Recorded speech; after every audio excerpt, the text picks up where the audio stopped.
नमस्कार प्रिय विद्यार्थियों। मेरे पास पार्ट सी के स्मृति पर आधारित प्रश्न हैं, लगभग 19-20 के आसपास। तो इनके सॉल्यूशंस मैं आपको बताऊंगा और इन सभी प्रश्नों के हल जो होंगे व्याख्या रहित होंगे, मतलब उनमें मैं without much explanation I will be telling the solutions of all these questions because these may not be correct. When the paper will be out, we will be solving each and every question in very detail. Don't worry a bit about that. Okay, so अभी मैं क्या करूंगा, सिर्फ fast fast solution बताऊंगा। Okay, आपको hint दूंगा, आप घर में ट्राई करना उनको सिर्फ अभी, क्योंकि आप भी उत्सुकता हो रही होगी आपके हृदय में भी ना इस बात को जानने की किस प्रश्न का हल क्या है, किसका क्या है। तो कम से कम हमें ये पता लग जाए कि हमारे कितने सही है कितने गलत है। तो इसलिए मैं इनके उत्तर आपसे कहता हूँ थोड़ा सा जल्दी से। ओके, मतलब उतना जल्दी भी नहीं, मतलब उसकी कंपैरिजन में जल्दी जैसे हम करते हैं इन जनरली। ओके, ठीक।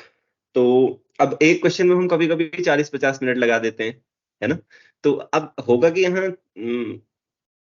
मतलब 10 क्वेश्चन में भी 10 मिनट लगाए, ऐसा भी हो सकता है किसी किसी में, अगर जल्दी करेंगे। इतनी जल्दी तो होगा नहीं वैसे, क्योंकि आप लोग कहोगे फिर सर इतना जल्दी तो मत कीजिए। सिर्फ सॉल्यूशन बताऊंगा ऊपर, ओवरऑल आई मीन टू से। हाँ, चलो पहले से स्टार्ट करते हैं। और लेकिन ये जरूर बताऊंगा कि आपको ये प्रॉब्लम यहाँ से आई है, ये प्रॉब्लम यहाँ पहले से ही है, ये प्रॉब्लम यहाँ पहले से ही है। क्योंकि जैसे मैं आपसे कहता हूँ कि जो पिछले वर्षों के प्रश्न पत्र हैं उनको हल करना बहुत आवश्यक हो जाता है किसी भी एस्पिरेंट के लिए। इसका कारण ये है क्योंकि कई बार आप देखते हैं आपके जो पिछले वर्षों के प्रश्न पत्र है ना, उनसे ही प्रश्न आए हुए हैं, right. A lot of times you see this, right? Or the questions asked in your exam are from the previous year questions, not from your net exam only, from other exams also like TFR, NBHM, and GATE and CMI, like that. Okay, so one should solve each and every previous year question, previous year exam of these competitive exams. जो इतना करके गया होगा ना वो तो बहुत ही आसानी से निपटा देगा। 10 प्रॉब्लम में इसमें आपको ऐसी दिखाऊंगा, 10 प्रॉब्लम या तो जो क्लास से आपने पहले ही की होंगी क्लास में, या फिर आपने किसी एग्जाम में की होंगी। 10 प्रॉब्लम ऐसी दिखाऊंगा मैं आपको। ओके, देख लेना आप। बताऊंगा मैंने आपको कहाँ कहाँ कराई है, आप घर में जाके अपने नोट्स चेक करना। ओके, तो चलिए मैं स्टार्ट करता हूँ पहले से। पहली प्रॉब्लम है, क्या कहती है देखो, इसके बारे में आप भी बताना मुझे। हाँ, जो आपको सर ये तो मतलब जो आपने कहीं की है। ओके, अगर ऐसी होगी तो, ताकि मतलब एग्जाम बहुत नया नहीं था, एग्जाम सरल था। हाँ, एग्जाम कठिन नहीं था, ठीक है। उसके हिसाब से आप कट ऑफ की अनुमान लगा सकते हैं, क्योंकि मैं अपने हिसाब से आपको कट ऑफ नहीं बताऊंगा। क्योंकि अगर मैं एग्जाम को समीक्षा करूंगा अपने आपको लेकर, तो फिर मेरी गणना गलत भी हो सकती है ना, क्योंकि मैं तो अपने हिसाब से देखूंगा। तो आप सभी लोग अंत में बताएंगे कि भाई आपको कैसा लगा एग्जाम और क्या इसकी कट ऑफ होनी चाहिए। हाँ, क्योंकि कट ऑफ जानने के लिए भी बहुत सारे विद्यार्थी उत्सुक होते हैं, है ना। और तो कहीं मेरी आवाज सुनने में दिक्कत हो किसी को, या कोई स्क्रीन ना आ रही हो, तो आप लोग मुझे बता दीजिएगा बीच में। ओके, और बीच में आप क्वेश्चंस पूछने के लिए स्वतंत्र हैं, ठीक है। कोई भी किसी भी समय कुछ पूछ सकता है। चलिए हम प्रारंभ करते हैं। तो क्या है हमारे पास, suppose f R to R be a continuous function satisfying, ये सेटिस्फाई कर रहा है, तो then which of the following is are true. तो किसने ये क्वेश्चन 5 सेकंड में किया था वहां पे, हाथ खड़ा करो। जिसने जिसने क्वेश्चन 5 सेकंड में किया था, जल्दी हाथ खड़ा करो। ओके, एक करना चाहिए था ये 5 सेकंड में, और किसी ने नहीं किया था, एक बच्चा 5 सेकंड में। अच्छा, और कोई क्यों नहीं किया था? तुमने करना चाहिए था ये 5 सेकंड में। तो बताओ असल तुमने क्यों किया था ये 5 सेकंड में, कारण बताओ। क्योंकि ये कब से है, शुरू से लेके ये अभी तक मतलब यही क्वेश्चन करता राइट बच्चे भाई, 5 साल पहले लगभग, है। 5 साल पहले ना टीएफआर में आया है ना ये। कौन हाँ, टीएफआर में भी आया है और जगह भी आया था। हाँ, ये मतलब प्रॉब्लम बहुत ही वेल नोन प्रॉब्लम है, राइट। हाँ, लेकिन एक बात और बता दूं, परसों ही टीएफआर में ना, परसों ही टीएफआर में एक इस टाइप की प्रॉब्लम आई थी। मैं आपको दिखाऊंगा बीच में डिटेल में, जब सॉल्यूशन आपको करा रहा था ना, तो हम देख रहे थे ना कि एक इस तरीके का मैप आया था हमारे पास, इस तरीके का कुछ, ये भी उसी तरीके का है लगभग, लेकिन ऐसा नहीं है एग्जैक्टली। हाँ, इसमें लॉग लगा है आगे से फिर अंदर है। तो वन वन प्रूफ करना इसको आसान है, ऑन टू कैसे प्रूफ करते हैं मैं आपको आइडिया देता हूँ। ओके, कैसे वन, ये देखो कंटिन्यूअस फंक्शन है। सबसे पहली बात, वन वन आप प्रूफ कर लेंगे, मुझे विश्वास है हर कोई बच्चा कर लेगा। नहीं कर पाओगे तो पिछले वाले चलचित्र को देख लेना जो यूट्यूब में है। तो देखो, अब क्या है कि ऑन टू कैसे प्रूव करना है, इसको ध्यान से समझना मैं क्या बोल रहा हूं। सबसे पहली बात, ये फंक्शन आपका continuous and one one. Continuous one one function is, बताओ क्या होता है continuous one one function is. अच्छा चलो उसको यूज किए बिना बता दो। Monotonic okay, let, yeah, okay, I monotonic don't think that, yeah, that is monotonic, but let me don't use the monotonic word here. Okay, I don't think that it needed. It needs, okay so let me solve it like that. देखो इसको कैसे solve करना है, आप f x minus f y पेन greater than equal to log 1 plus modulus x minus y. Okay, तो देखो y को 0 पुट करने पर आप क्या पाएंगे, आप पाएंगे ऐसा कुछ। मैं थोड़ा सा कैलकुलेशन लिख रहा हूं, आप दिमाग लगा लेना कैसे लिखा होगा सर ने ये करके। ओके, मतलब स्टेप क्या कर रहा हूं, स्किप कर रहा हूं कैलकुलेशंस के। ओके, तो प्लीज आप खुद सोचिए कि सर ने ये कैसे लिखा, कौन सी इनइक्वालिटी लगाई। Okay, right, everyone got this, yes ना, right, okay, right.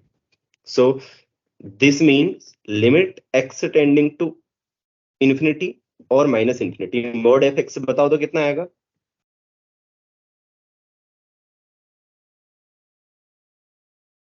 Right, do you agree, yes ना, ओके। सो देखो अब यहां से सोचना, केवल मैं लिख नहीं रहा हूं, एक्सप्लेनेशन बोल रहा हूं। ये ना फंक्शन है आपका क्या, 1 1 फंक्शन है, तो 2 बार नहीं करेगा ये वैल्यू को। तो इससे यहां से संभावना है कि जैसे for example x tending to infinity पे अगर एफ एक्स क्या जाता है, इन्फिनिटी पे जाता है, तो ध्यान से समझना, एक्स टेंडिंग टू इन्फिनिटी पे अगर फंक्शन इन्फिनिटी पे जाता है तो फिर माइनस इन्फिनिटी पे इसको कहां जाना पड़ेगा, माइनस इन्फिनिटी पे। क्यों, क्योंकि देखो जैसे इन्फिनिटी की ओर जाएगा, एक्सटेंडिंग टू इन्फिनिटी का मतलब क्या है, इन्फिनिटी की मतलब वैल्यूज बड़ी बड़ी ले रही है। जैसे किस वैल्यू को लेगा, कोई भी आप एक पर्टिकुलर वैल्यू दे दो, 1000 वैल्यू, राइट। तो अगर x tending to minus infinity पे भी जाएगा ना, फिर फंक्शन की इंजेक्टिविटी लॉस हो जाएगी, क्योंकि दोबारा उस तरफ को जाना पड़ेगा ना फंक्शन को। समझ में आ रही है बात, क्या बोल रहा हूं मैं। जैसे ये फंक्शन गया आपका इन्फिनिटी की ओर, एक्स टेंडिंग टू इन्फिनिटी समझो, अब x tending to minus infinity पे फिर इन्फिनिटी की ओर चलेगा, तो इंजेक्टिविटी लॉस होगी ना, क्योंकि पॉइंट्स अलग होंगे, क्योंकि आप माइनस इन्फिनिटी की ओर जा रहे हो लेकिन फंक्शन एक ही ओर जा रहे हैं दोनों साइड पे, तो injectivity will be lost. I will write the detail solution letter when the paper will be out, don't worry. Okay, मैं सिर्फ आपको यहाँ पे बता रहा हूँ सॉल्यूशन जानने के लिए, ठीक। समझ में आई ना बात, व्हाट डज इट मीन। अब फिर क्या होगा कि इसका मतलब ये दोनों इनफाइनाइट एंड पॉइंट्स पे ना, एक इनफाइनाइट पे दूसरे इनफाइनाइट पे जा रहे हैं, मतलब एक इन्फिनिटी पे मान लेते हैं फॉर एग्जांपल, फिर दूसरा केस भी आप समझिएगा, चलो इनफाइनाइट पे जाता है और माइनस इनफाइनाइट पे माइनस इनफाइनाइट पे जाता है, ऐसा समझ लो। हाँ, तो ऐसा समझने पर आप सोचो कि क्या ये आईवीपी से हर किसी वैल्यू को नहीं लेगा, आईवीपी इंटरमीडिएट वैल्यू प्रॉपर्टी, ठीक है। तो यहां से इंटरमीडिएट वैल्यू प्रॉपर्टी से आप क्या कर सकते हो कि ये बोल सकते हो कि it will take every value taking means it's subjective, right. So this is the solution, so it must be onto. Okay, फिर बाद में इसका डिटेल सॉल्यूशन लिखूंगा हाँ आपके समक्ष, और आपको बताऊंगा। मुझे लगता है कि किसी किसी को नया होगा, जो प्रारंभिक विद्यार्थी होगा, हो सकता है कि उसको समझने में थोड़ा सा मुश्किल हुई हो, परंतु आप चिंतित मत होइएगा, पेपर आउट होने के बाद इसका विस्तार सहित हल दिया जाएगा, मतलब लिखा जाएगा, हल तो मैंने दे ही दिया। अब आते हैं अगले वाले प्रश्न में। देखो, let f R square to R square defined by f x y equal to this. ये बहुत आसान क्वेश्चन है, ये आपने पहले ही किया है, कहाँ किया है वो मैं आपको बता देता हूँ। आप कहोगे सर हमने तो किया ही नहीं है, आप कैसे कह रहे हैं।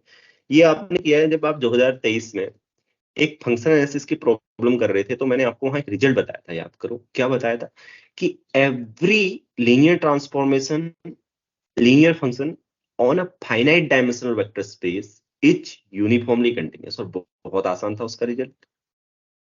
देखो कैसे है, मैं आपको कराता हूँ इसको, सोचो। देखो ये है क्या, ये मेनली ये प्रॉब्लम है। देखो ये लीनियर अफाइन लीनियर ट्रांसफॉर्मेशन है, नॉट लीनियर ट्रांसफॉर्मेशन है, लेकिन अफाइन लीनियर ट्रांसफॉर्मेशन में प्रूफ सेम ही होता है। ये मैट्रिक्स है आपकी, अब कौन सी मैट्रिक्स है भाई, आप जान गए होंगे। ए इक्वल टू क्या है, सब लोग जान गए हैं ना, और बी इक्वल टू क्या है वो भी सब लोग जान गए हैं। यहाँ पे मैं बी नहीं लिखता हूँ, बल्कि इसको एक्स लिख देता हूँ, बड़ा वाला। ये बड़ा वाला एक्स से भी कंफ्यूजन हो जाएगा, क्या नहीं आया है यहाँ पे, सी भी आ गया, एफ जी, जी नहीं आया है ना, जी लिख देता हूँ। जी इक्वल टू क्या है, सब लोग जान गए हैं, पहले ये बता दो मुझे। देखो मैंने फंक्शन को ऐसे लिख दिया है, उससे जानना बहुत आसान है फंक्शन।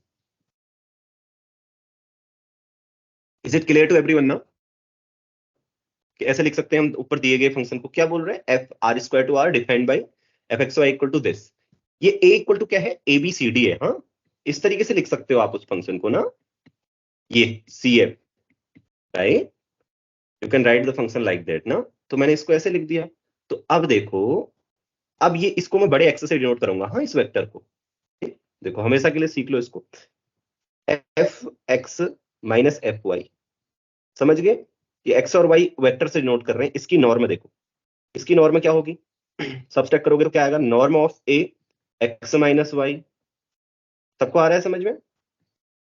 ये ये क्या होगा? नॉर्म ऑफ ए। अब किसी मैट्रिक्स की नॉर्म तो फिक्स होती है भाई, है ना? तो हो गया है uniformly continuous. This will be less than epsilon if and only if this will be less than epsilon by norm A. और ये नॉन जीरो दिए होंगे आपको, अगर जीरो होगा तो ठीक ही है, जीरो होगा तो यूनिफॉर्मली कंटिन्यूअस ही होगा फंक्शन, राइट? अगर ये जीरो होगा तो यूनिफॉर्मली कंटिन्यूअस ही होगा फंक्शन, अदरवाइज आप क्या ले सकते हो? Del equal to epsilon by norm A. ठीक, नॉर्म ए क्या होगी फिर? नॉन जीरो होगी। आपके पास ग्रेटर देन जीरो मिलेगा, यूनिफॉर्मली कंटिन्यूअस है तो फिर कंटिन्यूअस भी होगा। अब देखो भाई, ये देखना तो बहुत आसान है, f is differentiable, obviously differentiable. ये तो सारे देखो इनके पार्शियल डेरिवेटिव्स क्या कर रहे हैं? हर ऑर्डर के एग्जिस्ट करते हैं, तो डेरिवेटिव की मैट्रिक्स जो बनेगी, और वो कंटिन्यूअस भी है already, you will get that function is differentiable, right? तो अब तीसरा क्या है, चौथा क्या है? Partial derivatives of all order are exist, obviously yes. तो ये जो दोनों फंक्शन को देखो, इनके हर किसी ऑर्डर के पार्शियल डेरिवेटिव एग्जिस्ट करते हैं ना, तो then it is correct. It's very easy question. देखो अभी तक के दो क्वेश्चन मैंने कराए हैं, अब ये पार्ट सी के क्वेश्चन है। ये ज्यादा देर के क्वेश्चन नहीं है, मतलब not more than 1 second, 1 second तो नहीं, like 30 second in part C. आप कहोगे पढ़ने की बात कर रहा हूँ, पढ़ने में तुमने कितना समय लिया है? थोड़ा तो आप पढ़ने में समय लोगे ना, समय लोगे ना कि ये क्वेश्चन क्या है भाई, इसको पढ़ते हैं चलो, तो पढ़ने में समय लगेगा, ठीक है? उस समय को लेने के बाद की बात मैं आपसे कह रहा हूँ, हाँ, ठीक है? तो फिर 30 सेकंड से अधिक लगेगा तो आप बता दो मुझे। ये प्रॉब्लम ऑलरेडी की है इसलिए बोल रहा हूँ आपने, हाँ, अगर प्रैक्टिस की होगी तो ये की होगी, ये काफी बार कर ली होगी बच्चों ने, तो ये अच्छी वेल नोन प्रॉब्लम है। तो अब ये देखो भाई, ये तुमने किया है या नहीं किया है, सोचो। अब मैं बताता हूँ तुमको ये कहाँ कहाँ है, देखना, हाँ? एक एक करके सुन लो। पहली तो बात, ये टीएफआर में लास्ट टाइम हमने कौन सी प्रॉब्लम सॉल्व की थी? टीएफआर की आ रही है, देखो प्रॉब्लम। टीएफआर में x to the power n g is a continuous function such that g1 is equal to 0। याद है आपको कि आपने एक सीक्वेंस ऑफ फंक्शन डिफाइन की थी इस तरीके से? क्लास में भी कराया है ऑलरेडी आपको, अगर याद है तो। आप, मैंने प्रूव किया था क्लास के बाद। दूसरी बार कहाँ कराया? जब टीएफआर के सॉल्यूशंस आपको करा रहा था वहां। तीसरी बार आपको देखना है तो एस के मापा में देख लेना, वहां भी है ये प्रॉब्लम, और भी बहुत सारी बुक्स में है, ठीक है? ये मतलब ऐसी प्रॉब्लम नहीं है कि बहुत नई है, और ये प्रॉब्लम कहाँ आ चुकी है? इससे पहले गेट में भी आ चुकी है। लेकिन वहां पे क्या है कि यहाँ पर ये वाला फंक्शन नहीं है, बस ऐसा फंक्शन है जो 1 पर वेनिश हो रहा है। Continuous function vanishing at 1, we only need a continuous function which vanishes at 1, okay? And we don't need anything else. अगर आपके पास कोई भी सीक्वेंस ऑफ फंक्शन इस तरीके की है जो क्या कर रही है, ये लॉग, देखो मैं आपको बताऊं, सॉरी, ये g is a continuous function vanishing at 1 only, okay? This is required, nothing else is required, okay? अब देखो पॉइंट वाइज कन्वर्ज करती है, बच्चा बच्चा जानता है, राइट? पॉइंट वाइज कन्वर्ज करती है, बच्चा बच्चा जानता है ना? लिमिट निकाल लोगे, क्या आएगी? 0 आएगी। लिमिट तो निकालना आप जानते ही हो।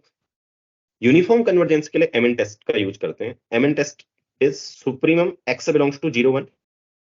मॉडुलस नहीं लिख रहा हूं क्योंकि उसकी आवश्यकता है नहीं, I don't think that it needed, क्या? ओके, ले लिख लेते हैं चलो। तो मैंने जी कोई भी फंक्शन लिया है ना। अब देखो, अब बताओ कोई, चलो यहाँ पे है सबसे ज्यादा असली मजेदार function. It is, it involves very good step here. बोलो, तुमने तो की है प्रॉब्लम, इसलिए पूछ रहा हूँ, नहीं तो नहीं पूछता। You will write a to the power n GA. Supremum will be attained. Okay. Why? A will belongs to देखो, I let me tell you, one नहीं होगा। वन क्यों नहीं होगा मैं आपको बताता हूँ, क्योंकि वन पर हर कोई फंक्शन किसी भी एन के लिए 0 वैल्यू दे रहा है, क्योंकि g1 0 है ना। वन पर तो अटेंड नहीं करता, लेकिन दिस इज कंटिन्यूअस फंक्शन ना, on a closed interval 1, so it will attain its supremum at some point inside. It will attain its supremum, that is you know, right? It will attain its supremum, ये तो आपको पता ही है, अपना supremum attain करेगा तो किसी point पर अंदर, किसके? 1 को छोड़कर।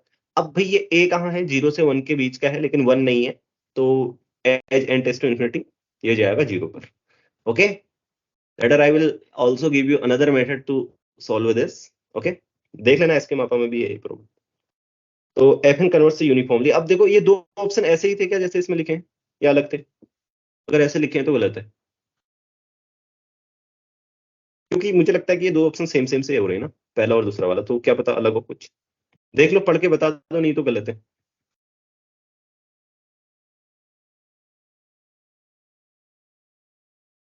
ओके ठीक है, मैंने आंसर बता दिया, देख लेना फिर ऑप्शन जो भी होंगे। चलो ये वाली प्रॉब्लम कितने बच्चों ने की है? जिस बच्चे ने नहीं की होगी ना बच्चों ये वाली प्रॉब्लम, उससे मैं तो नाराज हो जाऊंगा। ठीक है, चलो हाथ खड़ा करो जल्दी, जिसने मतलब इस प्रॉब्लम को नॉट मोर देन, कितना कितना लगेगा इसको करने में, 10 सेकेंड, राइट? ओके चलो देखता हूँ कितने बच्चे पढ़ के गए थे घर में। दो ही क्यों हाथ उठा रहे हैं, और क्यों हाथ नहीं उठा रहे हैं भाई? और उन्हें क्यों नहीं किया था? करना तो चाहिए था, हाथ उठ ही नहीं रहा है तुम लोग का। बहुत। देखो बच्चों, अब मैं तुम्हें दिखाता हूँ, कुछ बच्चे नए हैं, देखना ये प्रॉब्लम को पढ़ो पहले तुम। ऐसा स्टेटमेंट था ना वहां पे, राइट? The same statement. अब तुम पीछे रिकॉर्डेड लेक्चर से में भी देख सकते हो इसको। देखो ये प्रॉब्लम कॉम्प्लेक्स एनालिसिस के नोट्स खोल रहा हूं मैं, राइट? इसको पढ़ो थोड़ा। क्वेश्चन नंबर 3 क्या लिखा है देखो। As a holomorphic function, assume that for every z belongs to D, there exists a non-negative integer nz। इधर से उधर भी नहीं है, डिट्टो आई है, एकदम आई है ना।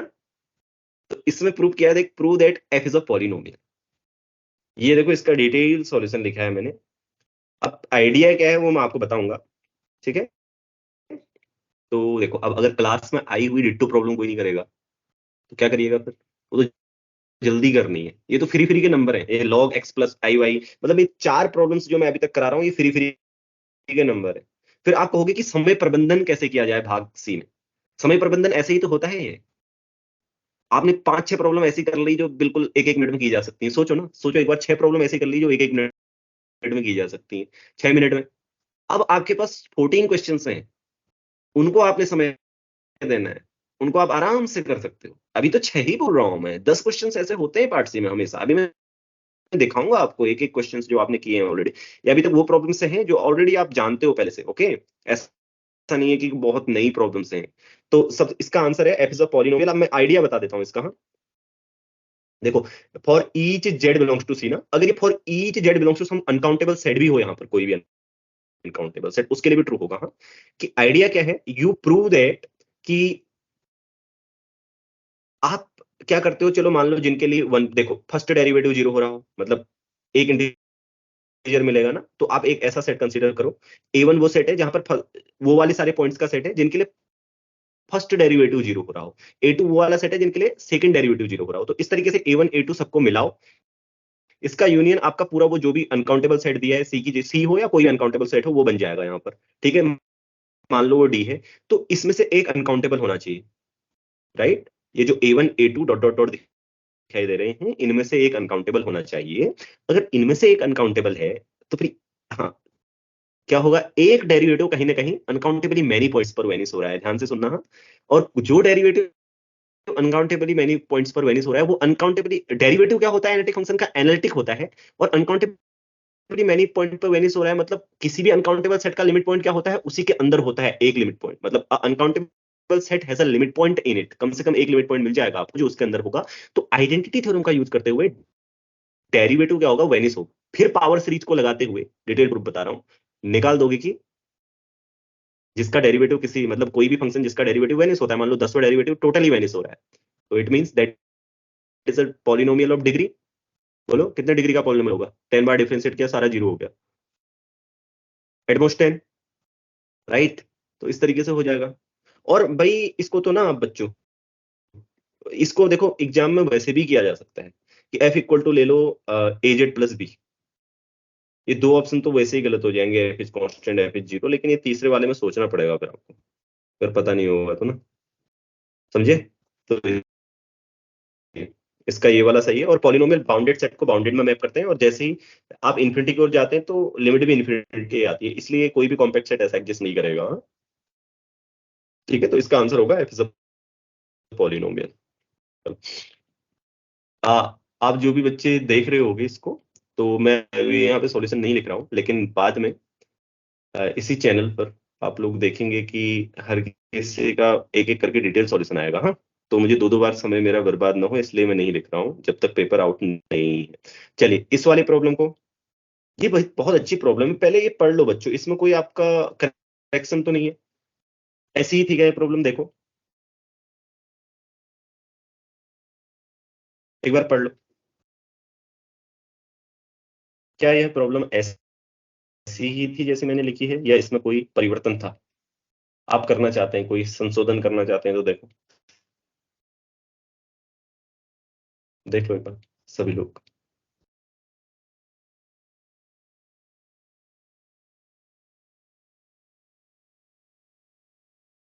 मैं बोलूं फिर सर सॉल्यूशन? बहुत सेकंड अच्छा है, पॉइंट मतलब कुछ इसका अलग था, आई थिंक। वर्ड था सेकंड, क्या था फिर बताओ, क्या था सेकंड? सर पहले था if such a G2G be homomorphism हाँ and the half of the elements हाँ, वो था पहले, और लास्ट में था then fx equal to x, ऐसे था I think.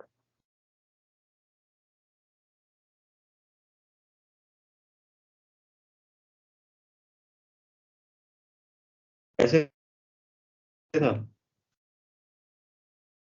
F x equal to half then more yes element के लिए सर। होता है तो सभी। हम्म, और किसी में करेक्शन है?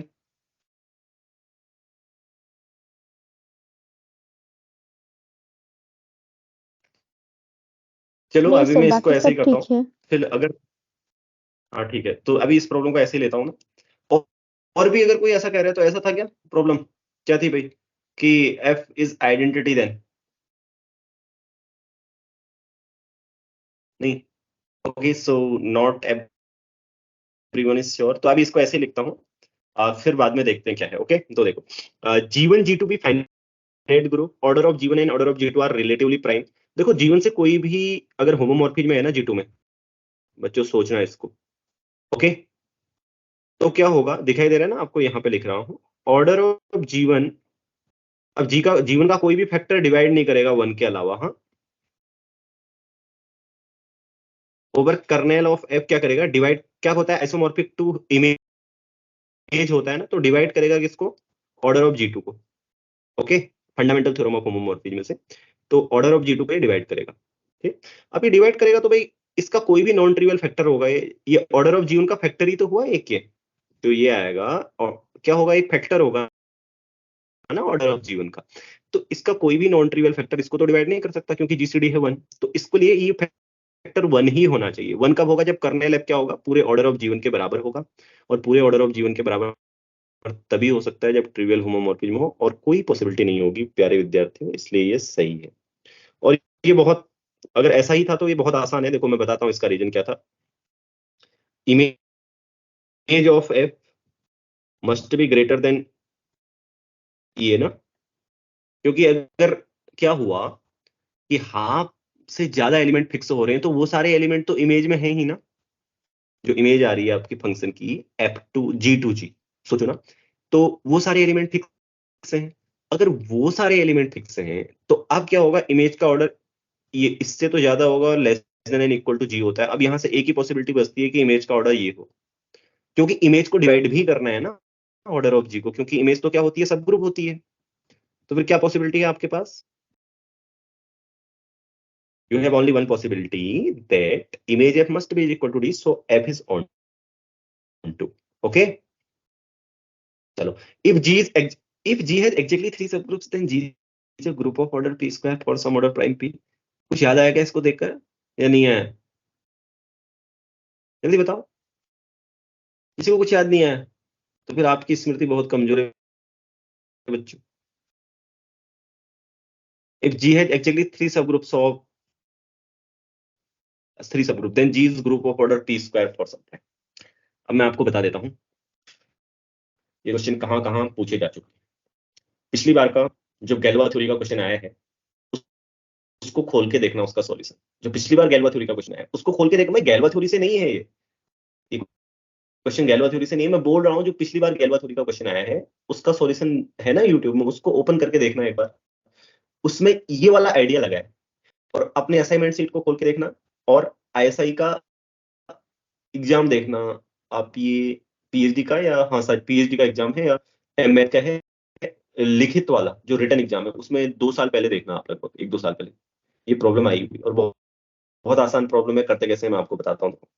2 तरीके हैं इसको करने के। एक तो मैं आपको मतलब आप जैसे सोच सकते हो वैसे बता सकता हूँ। दूसरा तरीका क्या है कि एक तो एलिमेंट से ले सकते हो आप, कोई एलिमेंट लो एक्स से, राइट, तो उससे जनरेट करो, generated by x n e and g, इस तरीके से कर सकते हो, डायरेक्टली हो जाएगा इस तरीके से। ओके। दूसरा ऐसे सोचो कि अगर इनफाइनाइट तो हो नहीं सकता है ग्रुप, क्योंकि इनफाइनाइट ग्रुप के पास। दूसरा ये ग्रुप ऐसा भी नहीं हो सकता, दूसरा एक ग्रुप ऐसा भी नहीं हो सकता जिसका ऑर्डर 2 प्राइम से डिवाइड हो रहा हो, क्योंकि पी और क्यू से डिवाइड होगा 2 प्राइम से ऑर्डर। तो क्या होगा फिर, पी और क्यू ऑर्डर के एलिमेंट मिलेंगे, वो 2 सब ग्रुप्स को जनरेट कर देंगे और 2, एक आइडेंटिटी ग्रुप और एक जी, आपके पास 4 ग्रुप तो हो जाएंगे एटलीस्ट, राइट, 4 सब ग्रुप। इसका मतलब ये पी की पावर एन ऑर्डर का होगा। अब पी की पावर एन ऑर्डर का होगा तो पी की पावर 4 ऑर्डर का हो नहीं सकता, पी की पावर 3 ऑर्डर का हो नहीं सकता। क्यों? क्योंकि उसके पास सब ग्रुप्स होंगे किस ऑर्डर के, 0, मतलब पी की पावर 0, पी की पावर 1, पी की पावर स्क्वायर, पी का क्यूब, 4 हो जाएंगे। तो अब पॉसिबिलिटी बचती है कि इसका ऑर्डर क्या हो, पी पी स्क्वायर हो या फिर 1 हो। तो इनको आसानी से आप टर्मिनेट कर सकते हो। तो आपके पास ओनली क्या आएगा, ये वाला ही सही आएगा। ओके। और ये साइक्लिक ग्रुप होगा ऑर्डर पी स्क्वायर का, ध्यान रखना। क्योंकि पी ऑर्डर का तो नहीं हो सकता ना, पी ऑर्डर का होगा तो उसके पास 2 ही सब ग्रुप होते हैं, आपको पता है, आइडेंटिटी हो नहीं सकता। उसके बाद तो एक ही सब ग्रुप होता है, तो पी स्क्वायर ही बचता है। हाँ, तो ये भी प्रूफ नहीं करना है साइक्लिक होगा या नहीं होगा, but cyclic group of order p square होता है। ठीक। If G is a finite abelian group, finite abelian group, number of subgroups of G is at least इतना होगा, divisor of order G, obviously yes, because because converse of fundamental theorem of, नहीं, converse of Lagrange theorem holds in finite abelian groups. कैसे proof होता है, किसी को पता है? इंडक्शन से प्रूफ कर सकते हो इजीली। हाँ, करेस्पॉन्डेंस थ्योरम लगेगी फाइनाइट एबिलियन ग्रुप्स, तो ये भी सही है। ठीक है, तो इस तरीके से इसके 4 के 4 सही हैं। अब देख अगला वाला, ये गैल्वा थ्योरी का क्वेश्चन है, तो बहुत ही आसान है। मतलब ये जिसने भी गैल्वा थ्योरी पढ़ी होगी एकदम करेगा इसको। ये अभी तक मैं ऐसे क्वेश्चन कर रहा हूँ जो एकदम आसान है, मतलब ऐसे ही आ रहे हैं, लिखे हैं मैंने, डिफिकल्ट तो अभी तक मिले नहीं। F x equal to x cube minus 2, इसका स्प्लिटिंग फील्ड है। स्प्लिटिंग फील्ड होता क्या है इसका, आपको अगर पता है तो वो होता है ओमेगा, ओमेगा इसने दिया ही है e की power 2 pi I by 3, omega and 2 की पावर 1/3। ठीक है, इसकी डिग्री कितनी होती है ओवर क्यू, कोई बताएगा? What is the degree of this splitting field over Q? Is 6। Very easy to calculate है, टावर लॉ लगाओगे तो आराम से कैलकुलेट कर सकते हो। तो 6 डिग्री का होगा। तो इसकी आउटोमॉर्फिज्म कैसे होंगी जनरेट, वो होगी, एक तो सिग्मा क्या करेगी, जो ओमेगा को ओमेगा स्क्वायर पे सेंड कर रही है, और क्या कर रही है, 2 की पावर 1/3 को फिक्स कर रही है। ओके। दूसरी क्या करेगी, ओमेगा इनवर्स। ओके, लाइक मतलब इसके पास 3 रूट होंगे ना, इस तरीके से आप कर सकते हो। सारी क्या होगी, हाँ हाँ इस तरीके से, सॉरी, 2 की पावर 1/3 को 2 की पावर 1/3 पे डालने वाली एक, और ओमेगा को ओमेगा स्क्वायर पर भेजने वाली। ठीक है, समझे? एक ये वाली होगी, इसका नाम टाउ रख दो, और दूसरी का रख दो सिग्मा, एक का नाम। उसको क्या करो, ये जो क्या करती है, इसको क्या भेजती है, इसके पास भेजती है ओमेगा, एंड इसको फिक्स करती है, किसको फिक्स करती है, ओमेगा को। ओके। तो देखना फिर इनके ऑर्डर क्या आ रहे हैं। इनके ऑर्डर अगर 2 और 3 आ रहे हैं और ये आपस में कॉम्यूट नहीं करनी है, ठीक है, नहीं तो दूसरी बना लेना। कैसे बनानी है देखो, कि 2 पॉसिबिलिटी है, ओमेगा को ओमेगा के भेजे या ओमेगा को ओमेगा स्क्वायर पे भेजे।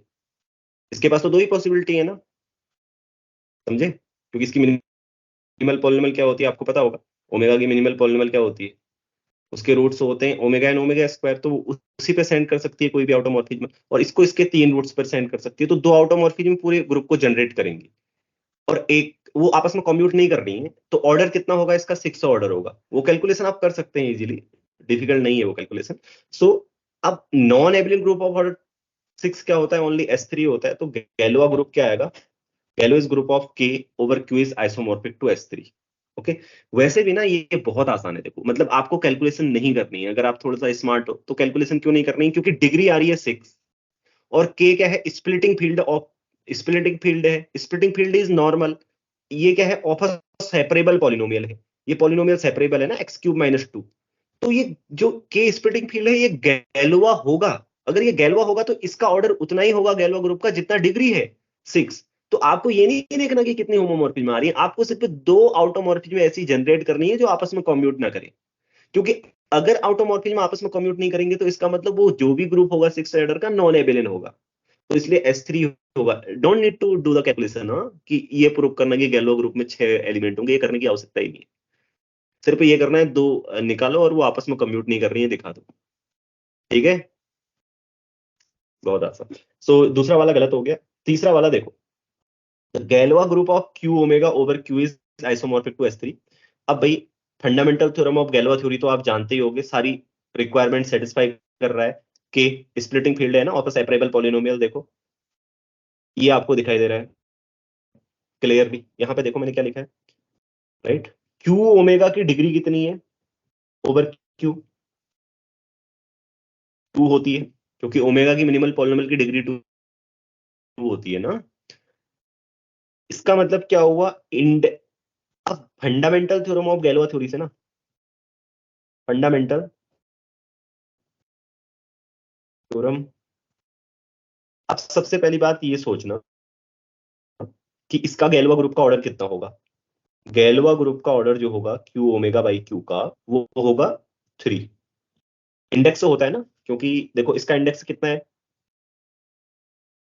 मतलब 2 से डिवाइड करो 3 को, 6 आ रहा है, 2 नहीं 2 को डिवाइड करो 6 से, राइट, यस, मतलब इस जो गैलोआ ग्रुप आएगा इसका इंडेक्स 2 होना चाहिए, आई मीन टू से, राइट, तो वो 3 ऑर्डर का होगा, अगर 3 ऑर्डर का होगा तो भाई, अब देखो ये नॉर्मल है, अच्छा ये तो गैलोआ, ओके 3 ऑर्डर का तो एक ही ग्रुप होता है ना, क्या इसमें ज्यादा सोचना है, किसका आइसोमॉर्फिक होगा फिर, सेट तरीके, 3 ऑर्डर का तो ग्रुप ही एक क्या होता है, एक ही होता है, ज्यादा सोचना ही नहीं है आपको, बस खेल खत्म। ये बहुत जल्दी सोल्व कर सकता है, मतलब जिसने गैलोआ थ्योरी पढ़ी हो बहुत जल्दी, बहुत ही टाइम नहीं लगेगा। आप सोच रहे होंगे कि जिसने नहीं पढ़ा कि सर तो इतना बोल रहे हैं, या थोड़ा सा जिसने नहीं पढ़ी उसको समझ में भी नहीं आएगा, तो ये कठिन है वो ऐसा सोच सकता है, बहुत ही सरल है ये, मतलब वेल नोन एग्जाम्पल है। गैलोआ थ्योरी की प्रॉब्लम इजी ही आती है अगर आपने पढ़ा है, इजी तब होंगी आपके लिए जब आप डिटेल में पढ़ोगे चीजों को, तभी चीजें इजी होती हैं। अब कई बार मैं बोलता हूँ कि ये वाला पेपर बहुत इजी आया था, ये वाला पेपर बहुत इजी आया था, तो आप बच्चे कहते हैं सर इजी तो आया था, हमको तो इजी लग नहीं रहा, ये सर क्यों कह रहे हैं इजी आया था, फिर वो सोचते हैं कि यार चलो सर ऐसे ही कह दे रहे होंगे बिना सोचे समझे, मैं इजी कह रहा हूँ इसलिए जब आपने पढ़ा है चीजों को, आप पढ़ा है तभी तो इजी होगा आपके लिए, नहीं तो इजी कैसे होगा बताइए। अब आपने ये भी नहीं पढ़ा है, मान लो 2+3=5 होता है, तो ये पढ़ा है आपने, एक एग्जाम्पल दे रहा हूँ, मान लो कोई आप बच्चे हैं, आपने ये नहीं पढ़ा 2+3=5 होता है, अब आपके एग्जाम में क्वेश्चन आता है, आप 2 में पढ़ते हैं, तो आपके लिए इजी कभी भी नहीं होगा ना, आपने पढ़ा ही नहीं है तो कैसे इजी होगा, पढ़ने के बाद चीजें इजी होती है, ठीक है। तो चलो अगले वाले में आते हैं, ये दो पॉलिनोमियल्स दिए हैं आपको, x² + x+1, g(x) क्या दिया है, x² + x+2, choose the correct statement, f is irreducible over ZPX for, ZP का आइसोमॉर्फिक होता है Z ओवर PZ, तो ZP बोलूंगा वो उसको, फॉर ईच प्राइम P, तो भाई देखो 3 पर देखो, टेक P = 3 इन Z3X, इन Z3X, Z3X, x² + x+1, ये तो यही रहेगी रिड्यूस होने के बाद भी ना, हैज अ रूट, हैज √1, 1 इसका रूट है ना, देखो 1 1 1 पुट करो, 3 आ जाएगा 3 मॉडुलो में, वेनिस, तो एक रूट आ गया, इसका मतलब ये गलत हो गए, एंड x से ये gx = ये दिया, इसका तो 1 ही रूट है हमेशा, एज √1, रूट 1 देखो दिखाई दे रहा है सबको, फॉर ऑल p, क्योंकि 1 रखने पे तो ये 0 ही हो जा रहा है, क्योंकि 1 क्या है, q में इसका रूट है ना, पुट करो इसमें 1, देखो 1 1 माइनस 2 0, तो इसका मतलब ये गलत हो गया। अब F G irreducible over Q, ये भी गलत हो गया भाई, क्यों? क्योंकि 1 इसका रूट है, इसमें 1 पुट करो आप, 1 + 1 - 2, तो इसको आप फैक्टराइज कर सकते हो, बचा आपके पास केवल ये, इसको चेक ही क्या करना, F is irreducible over Q x. ये इसलिए है इरेड्यूसिबल ओवर क्यू एक्स, एक तो आपको पता है मिनिमल पॉलिनॉमियल ऑफ ओमेगा है, इसके दोनों रूट क्या है, कॉम्प्लेक्स हैं। दूसरा ये है कि ये Z2 पर क्या होती है, मॉड p इरेड्यूसिबिलिटी टेस्ट आप लगाना चाहते हो, तो मॉड 2 इरेड्यूसिबिलिटी टेस्ट लगाओ, Z2 पर ये क्या होती है, इरेड्यूसिबल होती है। It is the only irreducible quadratic in Z2, ये भी जान लो आप। x² + x + 1 is the only irreducible quadratic, पता है आपको? Z2 x में ना ओनली इरेड्यूसिबल क्वाड्रेटिक है, इसके अलावा कोई और इरेड्यूसिबल क्वाड्रेटिक नहीं होती वहां, ठीक है? चलो, हाँ तो ये आ गया टोपोलॉजी का क्वेश्चन, बहुत ही आसान है। हाँ कुछ बोलो ना। ऊपर वाला जो क्वेश्चन था उसमें मतलब gx x² - 2x - 3, मतलब उसमें भी कोई दिक्कत नहीं है, रूट तो उसमें भी है। मुझे जहाँ तक याद है x² मतलब ये ऐसा नहीं था वहां पे, x² - 2x ऐसा ही ले, चलो कोई नहीं, आप हाँ जो था उसका फैक्टर वो ऐसा मतलब ऐसा ही हो रहा है, हाँ यही था। अब कोई नहीं, चलो हम इसको लेकर कर लेते हैं, फिर जो भी था बाद में देखेंगे। आप लोग मतलब ये आइडिया लगा लेना अगर उसमें भी ऐसा ही हो रहा है तो, ठीक है? जहां कंफ्यूजन होगा, जहां एक मत हो जाओगे आप लोग, वहां मैं सुधार दूंगा, ठीक है? जहां एक बताना, लेकिन फिर भी कहीं पे ऐसा लगेगा तो ये देखो Q² R² का सब स्पेस ले लिया इसने, induced by Euclidean topology. Q² is connected, तो बताओ तो बच्चों, Q² कनेक्टेड होगा या नहीं होगा? बहुत ही आसान है। नो, रिकॉल, क्या रिकॉल करोगे, क्यों नहीं होगा Q² कनेक्टेड?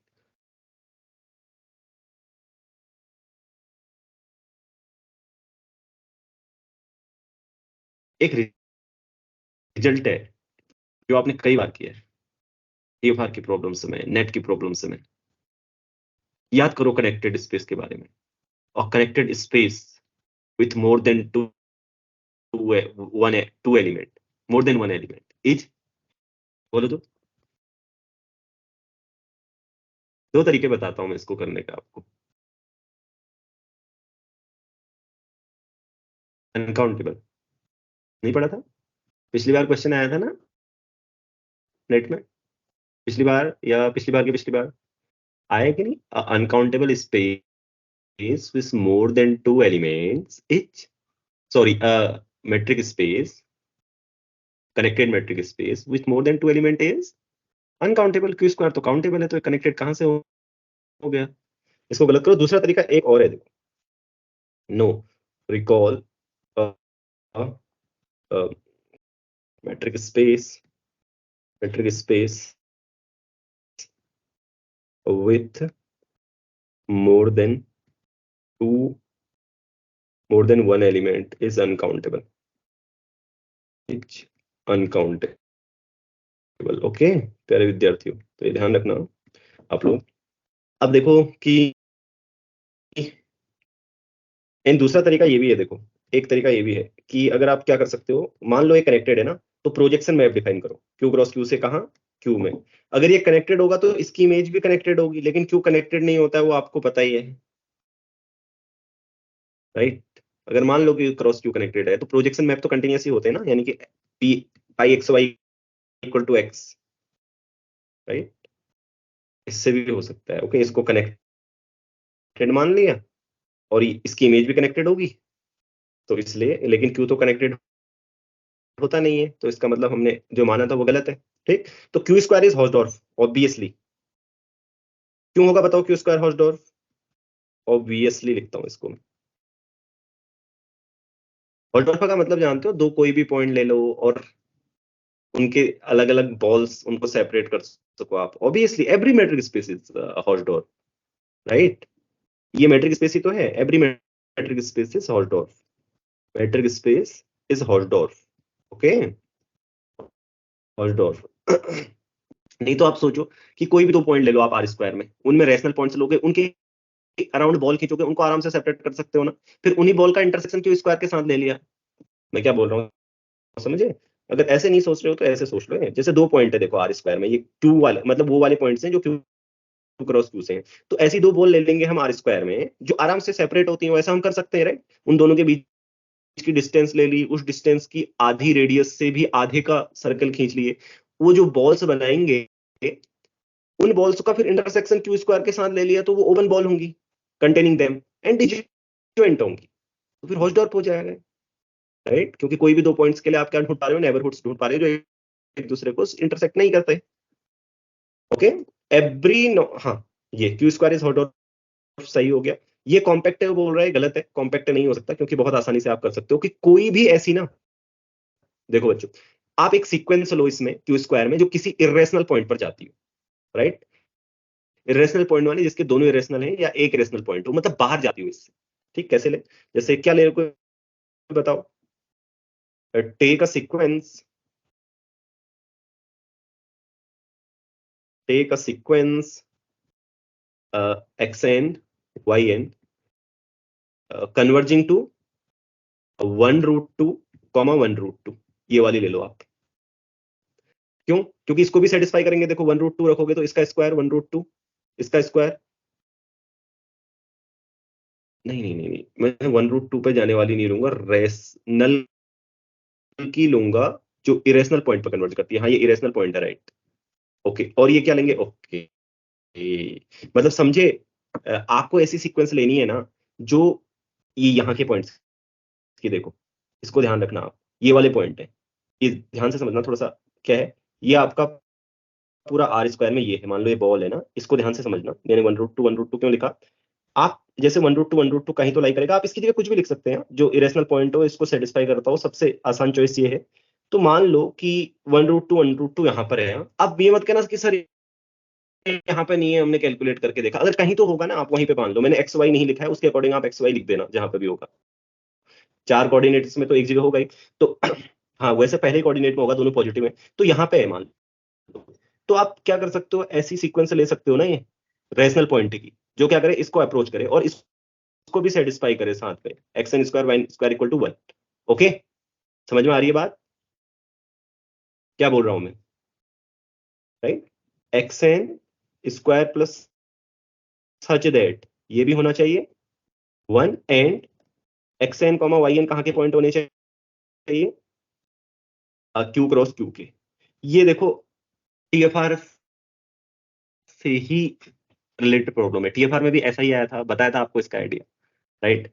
क्यू का इंटरसेक्शन लिया था उसने क्लोज्ड बॉल के साथ 0 1 के साथ, वहां क्लोज्ड बॉल थी, यहाँ क्लोज्ड वो है मतलब आर स्क्वायर में है, वहां आर में था, सेम ही तो आइडिया। तो अब ये क्या होगा, it has no convergent subsequence, क्योंकि कोई भी सबसीक्वेंस इसकी कहां जाएगी आपको पता है, वही जाएगी। कन्वर्जेंट सीक्वेंस की कोई भी सबसीक्वेंस कहां जाती है?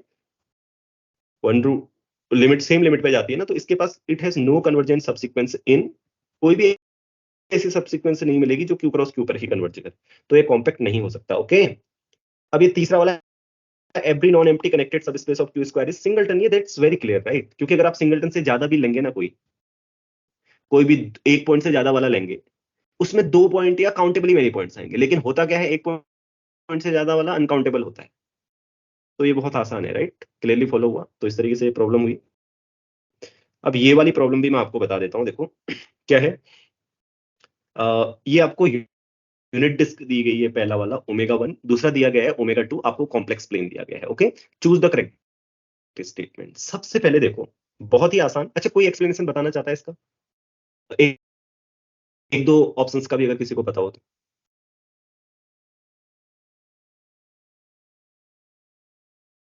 आपको क्या करना है, पहले यूनिट डिस्क से होलो, एक ऑप्शन तो सबको ही पता होगा ना, वो मत पता, वो नहीं चाहिए मुझे, इस ये वाला दूसरा वाला, इसको बताने की जरूरत नहीं है कि f D to D take f z equal to Z.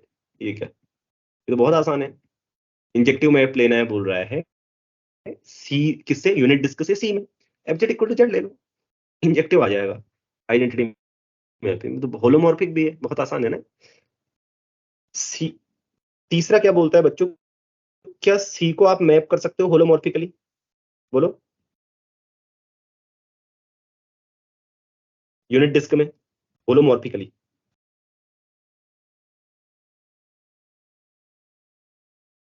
Can you map? No right, why?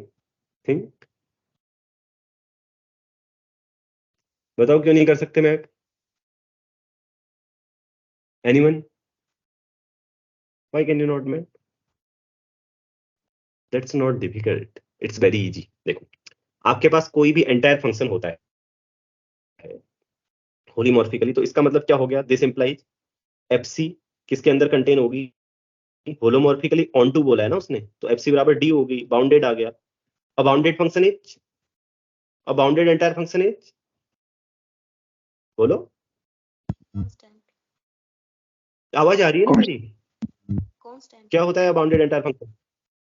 Constant. Constant. So इसका मतलब फिर सब्जेक्टिव, तो मैंने दिखा है कोई भी अगर मैप होगा आपके पास सी से डी में, तो वो कांस्टेंट ही होगा होलोमॉर्फिक मैप, तो सब्जेक्टिव नहीं हो सकता हमेशा। हाँ, ये गलत हो गया। अब ये सेकंड वाला बोल रहा है इंजेक्टिव, ये भी ठीक, कैसे ही गलत हो गया? कैसे गलत हो गया? मान लो कि सी से डी में कोई इंजेक्टिव मैप है, अब सी से डी में इंजेक्टिव मैप है, तो इसकी इमेज अनकाउंटेबल तो होगी। अलग अलग पॉइंट्स को अलग अलग जगह भेजना है ना। मैं लिख डिटेल्स, फिर द डिटेल्स, डिटेल्स स्किप कर रहा हूँ, बार बार बोल रहा हूँ। तो मानो कि कोई डी में मैप जा रहा है, होलोमॉर्फिक है, तो वो कांस्टेंट तो होगा नहीं, इंजेक्टिव है तो। फिर से उसकी इमेज क्या आएगी? बाउंडेड आएगी, and entire bounded function is constant, फिर कॉन्ट्रडिक्शन आ गया। अगर कोई भी मैप है ना आपके पास, एफ टू डी कोई भी मैप है, तो वो कांस्टेंट होगा बस। सिर्फ इससे दोनों हल हो गए, तो इंजेक्टिव हो ही नहीं सकता। बात खत्म।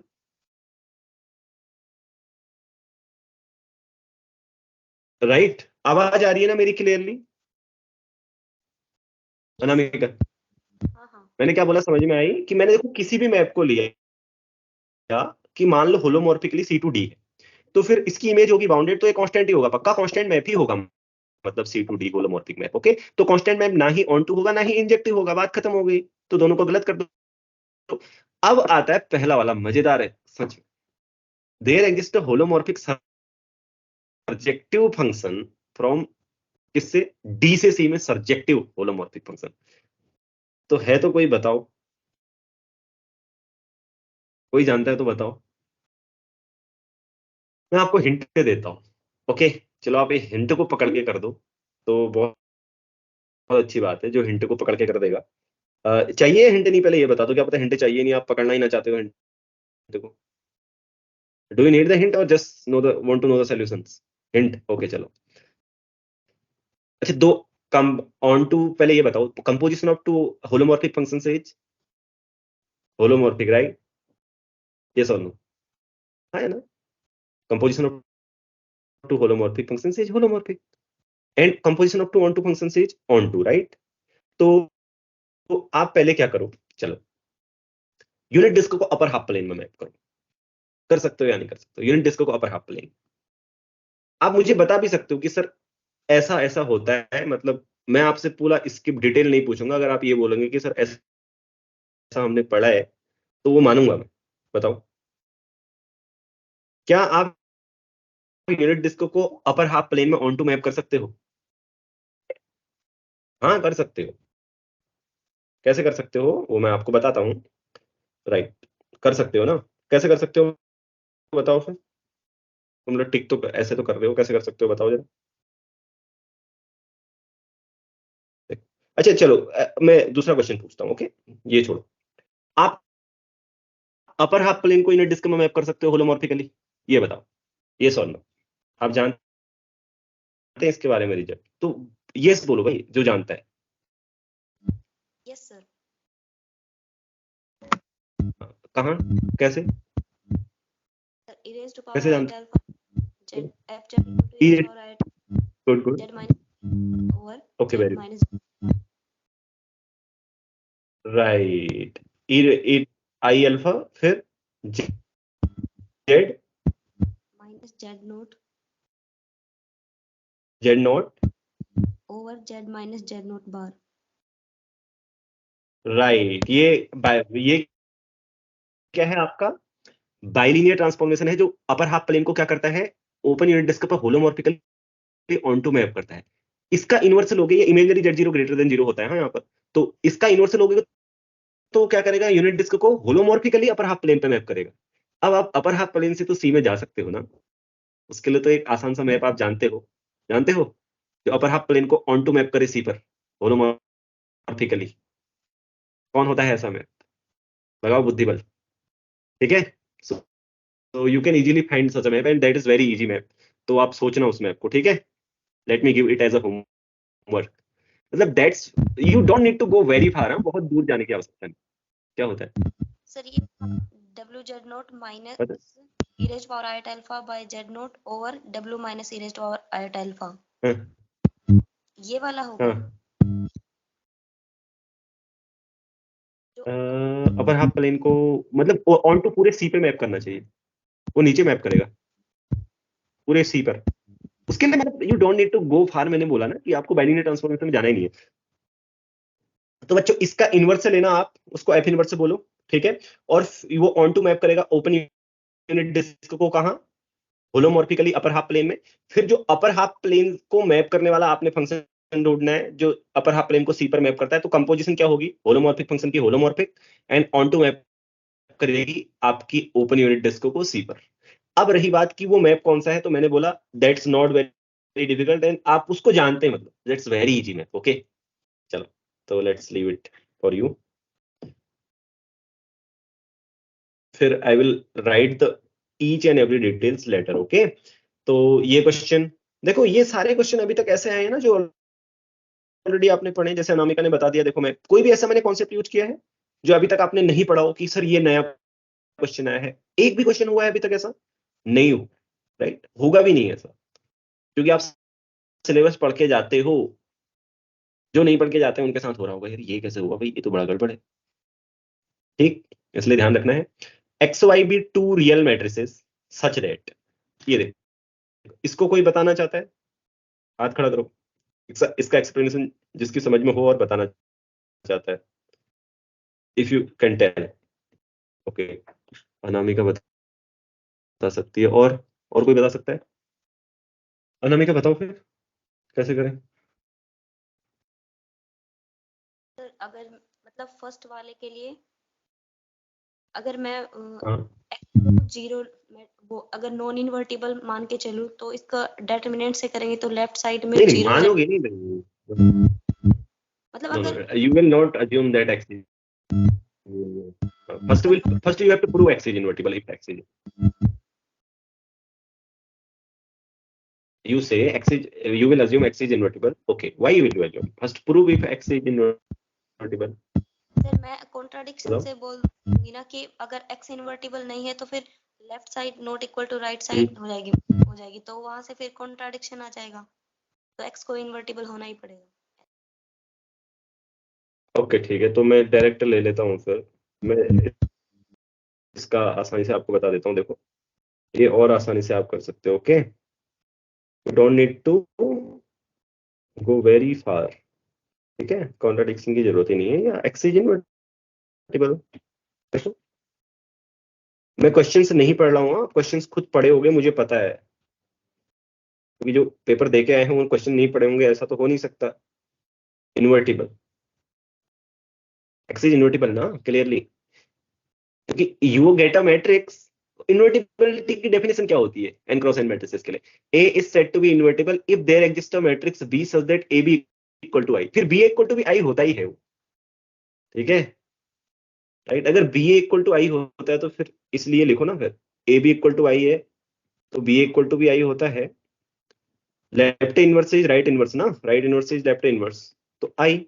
अब इसको फिर वैसे ही करते चलो, जैसे लाए थे आप पूरा वैसे करो, फिर इसको जहां से लाए थे वहां पहुंचा दो, बस हो गया खेल खत्म। आगे 4.75 नंबर। अच्छा अभी दो गलत करने, ये मतलब दो तो सही हो गया, x is invertible, x y is y x. अब तुम पूछते हो कि आपको काउंटर कैसे पता चला, ये भी पूछते हो कई बार ना। मैं कहता हूँ take x equal to this, आप कहते हो सर आपको कैसे पता चला, बताओ जल्दी। मैं आपको बताता हूँ कैसे काउंटर पता चलेगा। चलो, x y equal to x square plus x plus i. ठीक, कि सोचो अगर x इक्वल टू वाई हो तो ये पॉसिबल है, ये पॉसिबल है ना, अगर x इक्वल टू वाई हो तो। नहीं है, देखो है या नहीं, देखो इफ एंड ओनली, क्योंकि x इक्वल टू वाई होगा इफ ये क्या होगा, ये वाली क्वांटिटी क्या हो जाएगी, x square equal to x square plus x plus i. तो यहां से आ गया x equal to minus i, मतलब x equal to minus i इसको सेटिस्फाई करता है। अब देख लो आप करता है नहीं करता है, अब रख के देख लो, माइनस आई का स्क्वायर, चलो आई हो गया, माइनस आई कैंसिल, करता है ना सेटिस्फाई या नहीं करता है, कर रहा है ना। तो ये कैसे हो गया फिर इन्वर्टिबल, इसका मतलब x प्लस आई तो इस केस में जीरो मैट्रिक्स हो जाएगी। आई बात समझ में, राइट। तो अब बताओ y इज इन्वर्टिबल के लिए, चलो y इन्वर्टिबल जरूरी है या नहीं है, कैसे करोगे, लेट मी नो, कोई स्टूडेंट y इज इन्वर्टिबल के बारे में बताए। नहीं है जरूरी, क्योंकि देखो observe, if you take y equal to 0 what did you get, x square plus x plus I equal to 0, right, you get x square plus I equal to 0। लेकिन x square plus I equal to 0 को satisfy करने वाली even order की कितनी सारी matrices हैं आपके पास, block matrix बना सकते हो, राइट, बहुत सारी ना ऐसी। तो अभी मैं बना के दिखाता हूं आपको, आपने बनाई तो होंगी, इसकी minimal polynomial x square plus x plus one हो, बहुत सारी मैट्रिक्स बना सकते हो, अभी दिखाता हूं आपको, रुको। नहीं है, okay, so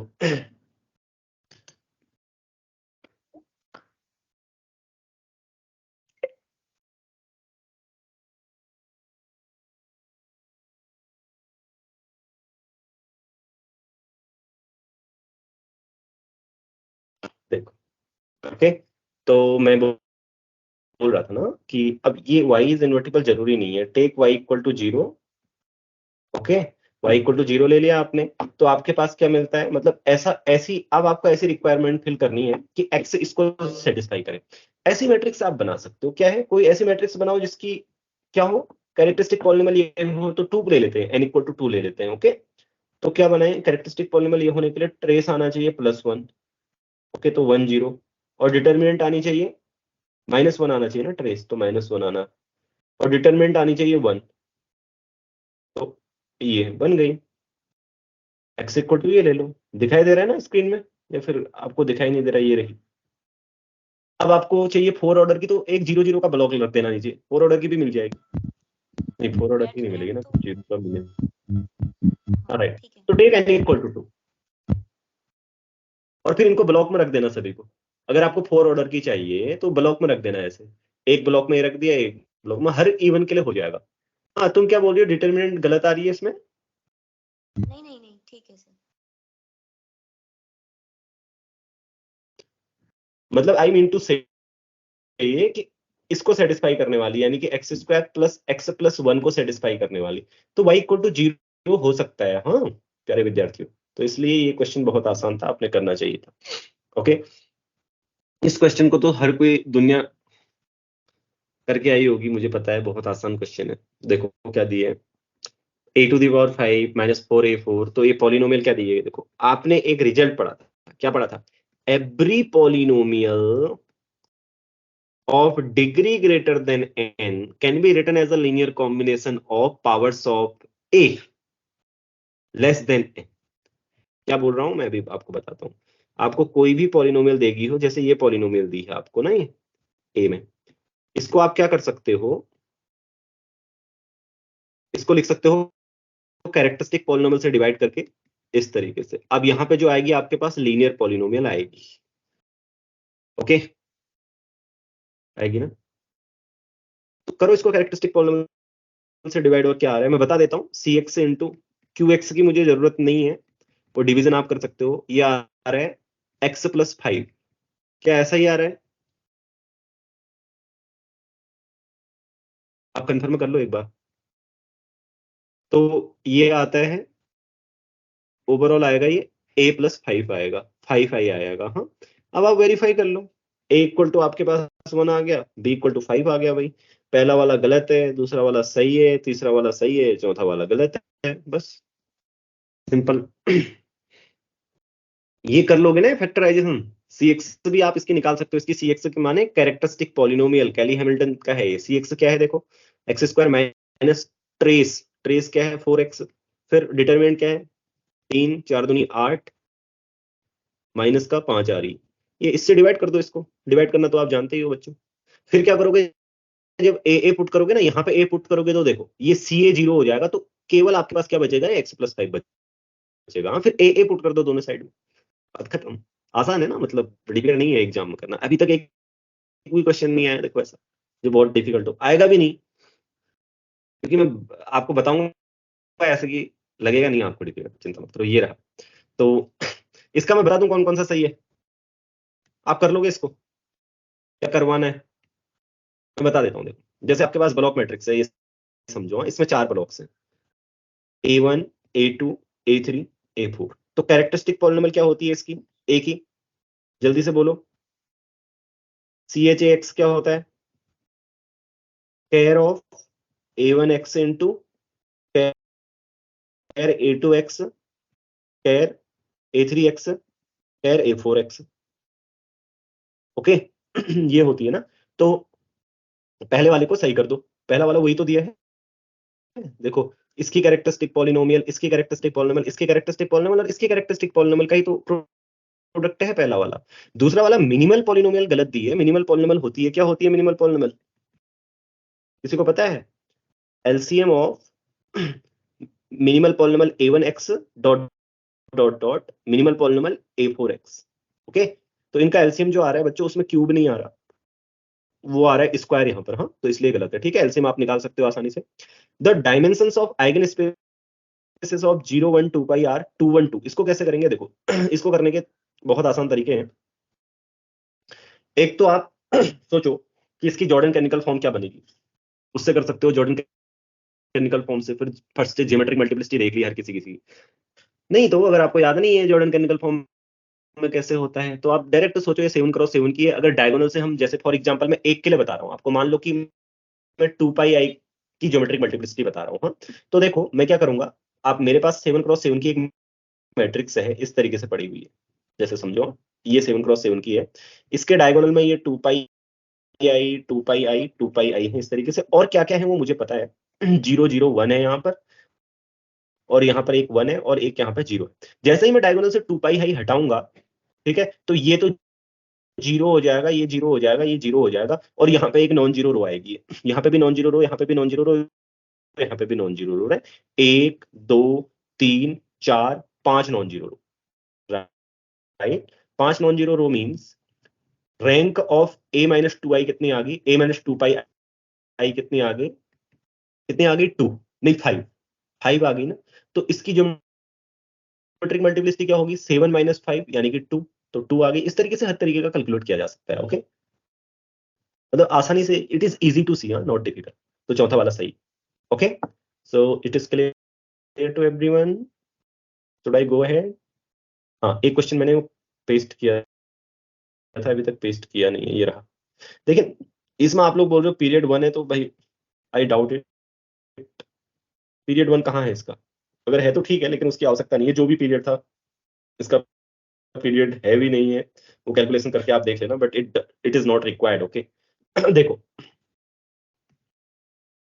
F x equal to क्या दिया है, 1 माइनस 2x माइनस 1, ठीक है। एफ इज कंटिन्यूअस क्लियरली ना, f is continuous is obvious, right. What is not obvious I will tell you, f is continuous. Okay, it is clear to everyone. क्यों? क्योंकि देखो 2x minus 1 continuous होता है, बच्चा बच्चा जानता है। मॉडुलस फंक्शन कंटिन्यूअस होता है तो कंपोजिशन भी क्या होगी, कंटिन्यूअस। फिर प्रोडक्ट भी कंटिन्यूअस होता है, तो -1 एंड ये वाला फंक्शन, ये कंटिन्यूअस, यहां तक कंटिन्यूअस आ गया। फिर 1 कांस्टेंट फंक्शन, उनका डिफरेंस भी continuous, overall continuous function. Why this is uniformly continuous, या this is uniformly continuous, but why, can you tell me why this is uniformly continuous? Okay, f is uniformly continuous, linear function बनेगा ये, आप इसके mod वगैरह को open करोगे uniformly continuous. और देखो सबसे पहले because it is Lipschitz, because it is Lipschitz. आप कह रहे हो सर ने इतनी जल्दी लिपचिट लिख दिया? हाँ लिख दिया। क्यों लिखा होगा सोचो, क्यों होगा ये Lipschitz? Can you tell me why it is Lipschitz? Derivative yes, bounded. Derivative जब होगा तब ना एक सर जगह तो ये लिपसिड के लिए डिफरेंशिएबल होना जरूरी थोड़ी है। एग्जिस्ट हाँ मतलब एग्जिस्ट करना चाहिए, वो तो करेगा ही। कहाँ से करेगा? एक पॉइंट पर तो नॉन डिफरेंशिएबल भी होता है।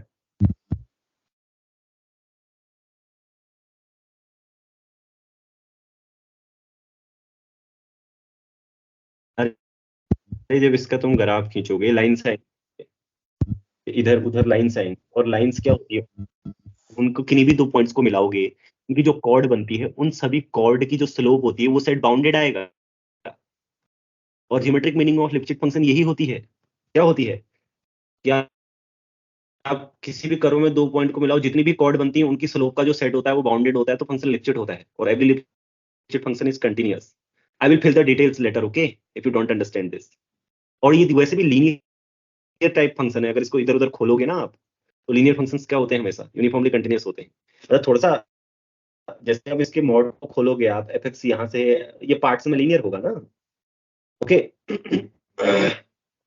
The very good task is to prove that this function gx is equal to fx square. ये continuous is obvious for everyone, right? Just composition and difference, these continuous obvious. अब आप मुझे बता दो कि ये यूनिफॉर्मली कंटिन्यूस है या नहीं। चलो, I will be happy if you can tell me that it is uniformly continuous or not. Just give me the direct result. You can use any result proved in the class. Okay, any result what was in the exam. कोई भी exam का result use कर सकते हो, कोई भी class का result use कर सकते हो। बताओ इसका प्रूफ कि ये कंटिन्यूअस होगा यूनिफॉर्मली या नहीं होगा। ये मत कहना कि एक्स स्क्वायर नहीं होता है तो इसलिए ये भी नहीं होगा, ऐसा मत कहना, ऐसे से नहीं मानूंगा मैं। नहीं होगा। तो क्यों नहीं होगा बताओ जरा। वो उसमें कराया था ना, एक modulus of f x upon x square में लिमिट लेते हैं तो वो 0 आना चाहिए। Right, very good very good, ये बात हुई ना। तो आपने क्या प्रॉब्लम की थी? देखो रियल एनालिसिस एग्जाम 1 खोल के देखना अपना, तो आप वहां देखोगे कि किसी भी यूनिफॉर्मली कंटिन्यूअस फंक्शन को आपने ये वाला ये डोमिनेट करने वाली एक प्रॉब्लम की थी, लीनियरली डोमिनेट कर सकते हो करके की थी ना, राइट? यहां तक आपने किया था कि लीनियरली डोमिनेट कर सकते हो। आप चेक कर लेना रियल एनालिसिस एग्जाम 1 में, वीडियो भी है बच्चों, देख लेना जिसको सॉल्यूशन देखना होगा रियल एनालिसिस एग्जाम 1 में। तो इसमें ये करने के बाद इसको हमने कितनी जगह यूज कर दिया, पहले ये देखो आप, इसका इंपोर्टेंस देखो ना। हमने टीएफआर के कितने क्वेश्चन में इसको यूज किया। एक परसों ही टीएफआर के 2024 में प्रॉब्लम आया है कि एफएक्स को एक्स की पावर 100 से आउटसाइड और कॉम्पैक्ट साइड डोमिनेट करना आया है ना, उसमें भी हमने इसको यूज किया, राइट? ओके, तो अब यहां से आपने फिर डिड्यूस दैट, सेकंड क्वेश्चन था डिड्यूस दैट कि ये प्रूव करें, हाँ, x tending to infinity is equal to 0 किसी भी यूनिफॉर्मली कंटिन्यूअस फंक्शन के लिए। आपने डिड्यूस नहीं किया तो मैं क्या करूं? अब देखो ये कैसे लगेगा यहां पर। ये है स्मार्टनेस बच्चों, आपने जो चीज की है उसको यूज कैसे करना है। एग्जाम तो बहुत आसान है, एग्जाम में तो आपने चीजों को यूज करना है, राइट? तो देखो कि अगर मैं GX over modulus of GX over क्या करूं, एक्स स्क्वायर करूं, तो सबसे पहली बात ध्यान रहे ये 1 माइनस, चलो आप कहोगे सर ये मॉडुलस इतनी प्रॉब्लम करेंगे फिर क्या होगा? कुछ नहीं होता है, आप देखो तो सही। अब मैं इसको लिख दे रहा हूं बच्चों ऐसा, आप चौंकोगे सर ने ये क्या लिख दिया, ऐसा क्यों कर दिया? फिर मैं आपको बताता हूं, देखो क्यों कर दिया मैंने ऐसा। बताओ ऐसा मैंने क्यों कर दिया, क्या लिखूंगा मैं आगे? और क्या लिखना चाहिए मुझे? जब मतलब x larger x, for sufficiently large x, मतलब फॉर एक्स ग्रेटर देन 100 लिख देता हूँ, ओके। वो एग्जैक्ट नंबर तुम लिख लेना, मुझे इतना ही चाहिए। है ना। ये मॉड फ्री हो जाएगा ना, अगर यहाँ से 200 के बाद की क्वांटिटी आने लगेंगी तो मॉड का क्या काम फिर। मॉड को हटाओ, पॉजिटिव आने लग गया है। और लिमिट के लिए तो मुझे एक्सटेंडिंग टू इन्फिनिटी जाना है, तो 100 तक की कोई परवाह नहीं है मुझे क्या आने वाला है प्रॉब्लम। तो अल्टीमेटली इस फंक्शन ने बनना है ऐसा, मतलब ये वाला जो फंक्शन है। अब लगाओ इसमें लिमिट, क्या आई, लिमिट एक्सटेंडिंग टू इन्फिनिटी पर। मैंने कहा था ना आएगा, तुम 1/x²। कहाँ पे आ रहा है 1/, क्या बोल रही हो तुम? 1/x² माइनस प्लस का होगा ना। अच्छा ये तो कैंसिल हो गया, ये तो वैसे ही हो गया, ये लिमिट भी नहीं लगानी पड़ी ना, तो वैसे ही पता लग गया है। इससे अल्टीमेटली कहाँ जाना है कि देखो ये 2 आ गया है, ये लिमिट भी नहीं देखनी है। ये लिमिट निकालने में सर, वो लिमिट निकालने में हमें डिफिकल्टी हो रही थी, वो भी नहीं होगी तुमको। देखना पड़ेगा ना, पहले कैंसिल हो रहा था, अभी तो 2/x² अच्छा होगा। नहीं वैसे मतलब सोचो ना, राइट है, नहीं इसकी भी जरूरत नहीं है। आप तो यहाँ से लग रहा है कि इसकी भी जरूरत नहीं है, क्योंकि अल्टीमेटली ये फंक्शन बनेगा क्या, 2x² बनेगा ना अल्टीमेटली। और आपको पता है x² प्रॉब्लम कहाँ करता है, कॉम्पैक्ट सेट में तो होता ही है यूनिफॉर्मली कंटीन्यूअस, इन्फिनिटी की ओर जाने में ही करता है। ऐसे भी अनुमान लगा सकते थे, नहीं कर सकते। एक स्टेज के बाद आपका फंक्शन हो जाएगा 2x²। और ये जो x² आपका प्रॉब्लम क्रिएटिंग है ना, ये यूनिफॉर्मली कंटीन्यूअस के लिए, ये कॉम्पैक्ट सेट के आउटसाइड ही होता है। मतलब as x tends to infinity तभी होती है प्रॉब्लम, उससे पहले कोई कॉम्पैक्ट सेट में तो ये हमेशा यूनिफॉर्मली कंटीन्यूअस होता है। ऐसे भी हो जाएगा, बहुत आसान है। आप कह सकते थे मतलब, क्योंकि सर x² यूनिफॉर्मली कंटीन्यूअस नहीं होता इसलिए, लेकिन फिर आपको मुझे वो देना पड़ता है एक्सप्लेनेशन। अब ये बोल रहे हो तुम पीरियोडिक बोला था, फिर निकालना फिर जो पीरियोडिक बोला था। पीरियोडिक कंटीन्यूअस फंक्शन तो वैसे ही क्या होता है periodic continuous function, uniformly periodic continuous. Continuous function uniformly continuous. ये भी कर चुके हो ना तुम ऑलरेडी, राइट। तो इस तरीके से इसको हमने सॉल्व किया, ये रहा। अच्छा ये तो करा ही चुका हूं ना अभी, ये रहा। इसको क्या, ये भी पार्ट सी में पूछे जा रहे हैं ऐसे question.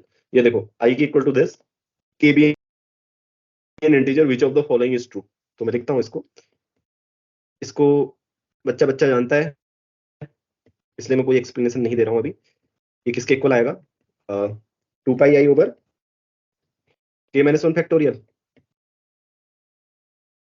if k is greater than equal to 1, right. ये लिखना पड़ेगा है ना, ik is equal to 0 if k is less than n 0, right. k equal to 0 पे क्या आ रहा है देख लो, k equal to 0 पे क्या आएगा, 0 आएगा, right. Is it clear to you और नॉट? कैसे मैं बता देता हूँ, देखो ये तो हो गया कॉची इंटीग्रल फॉर्मूले से, और ये हो गया कॉची की थ्योरम से। क्योंकि अगर ये निगेटिव होगा तो ऊपर चला जाएगा ना, जैसे z मान लो -2 था, तो z² e⁻z, ये तो एनालिटिक फंक्शन है, तो कॉची थ्योरम से क्या होगा, 0 होगा इसका इंटीग्रेशन। ओके, यस और नो? Okay good.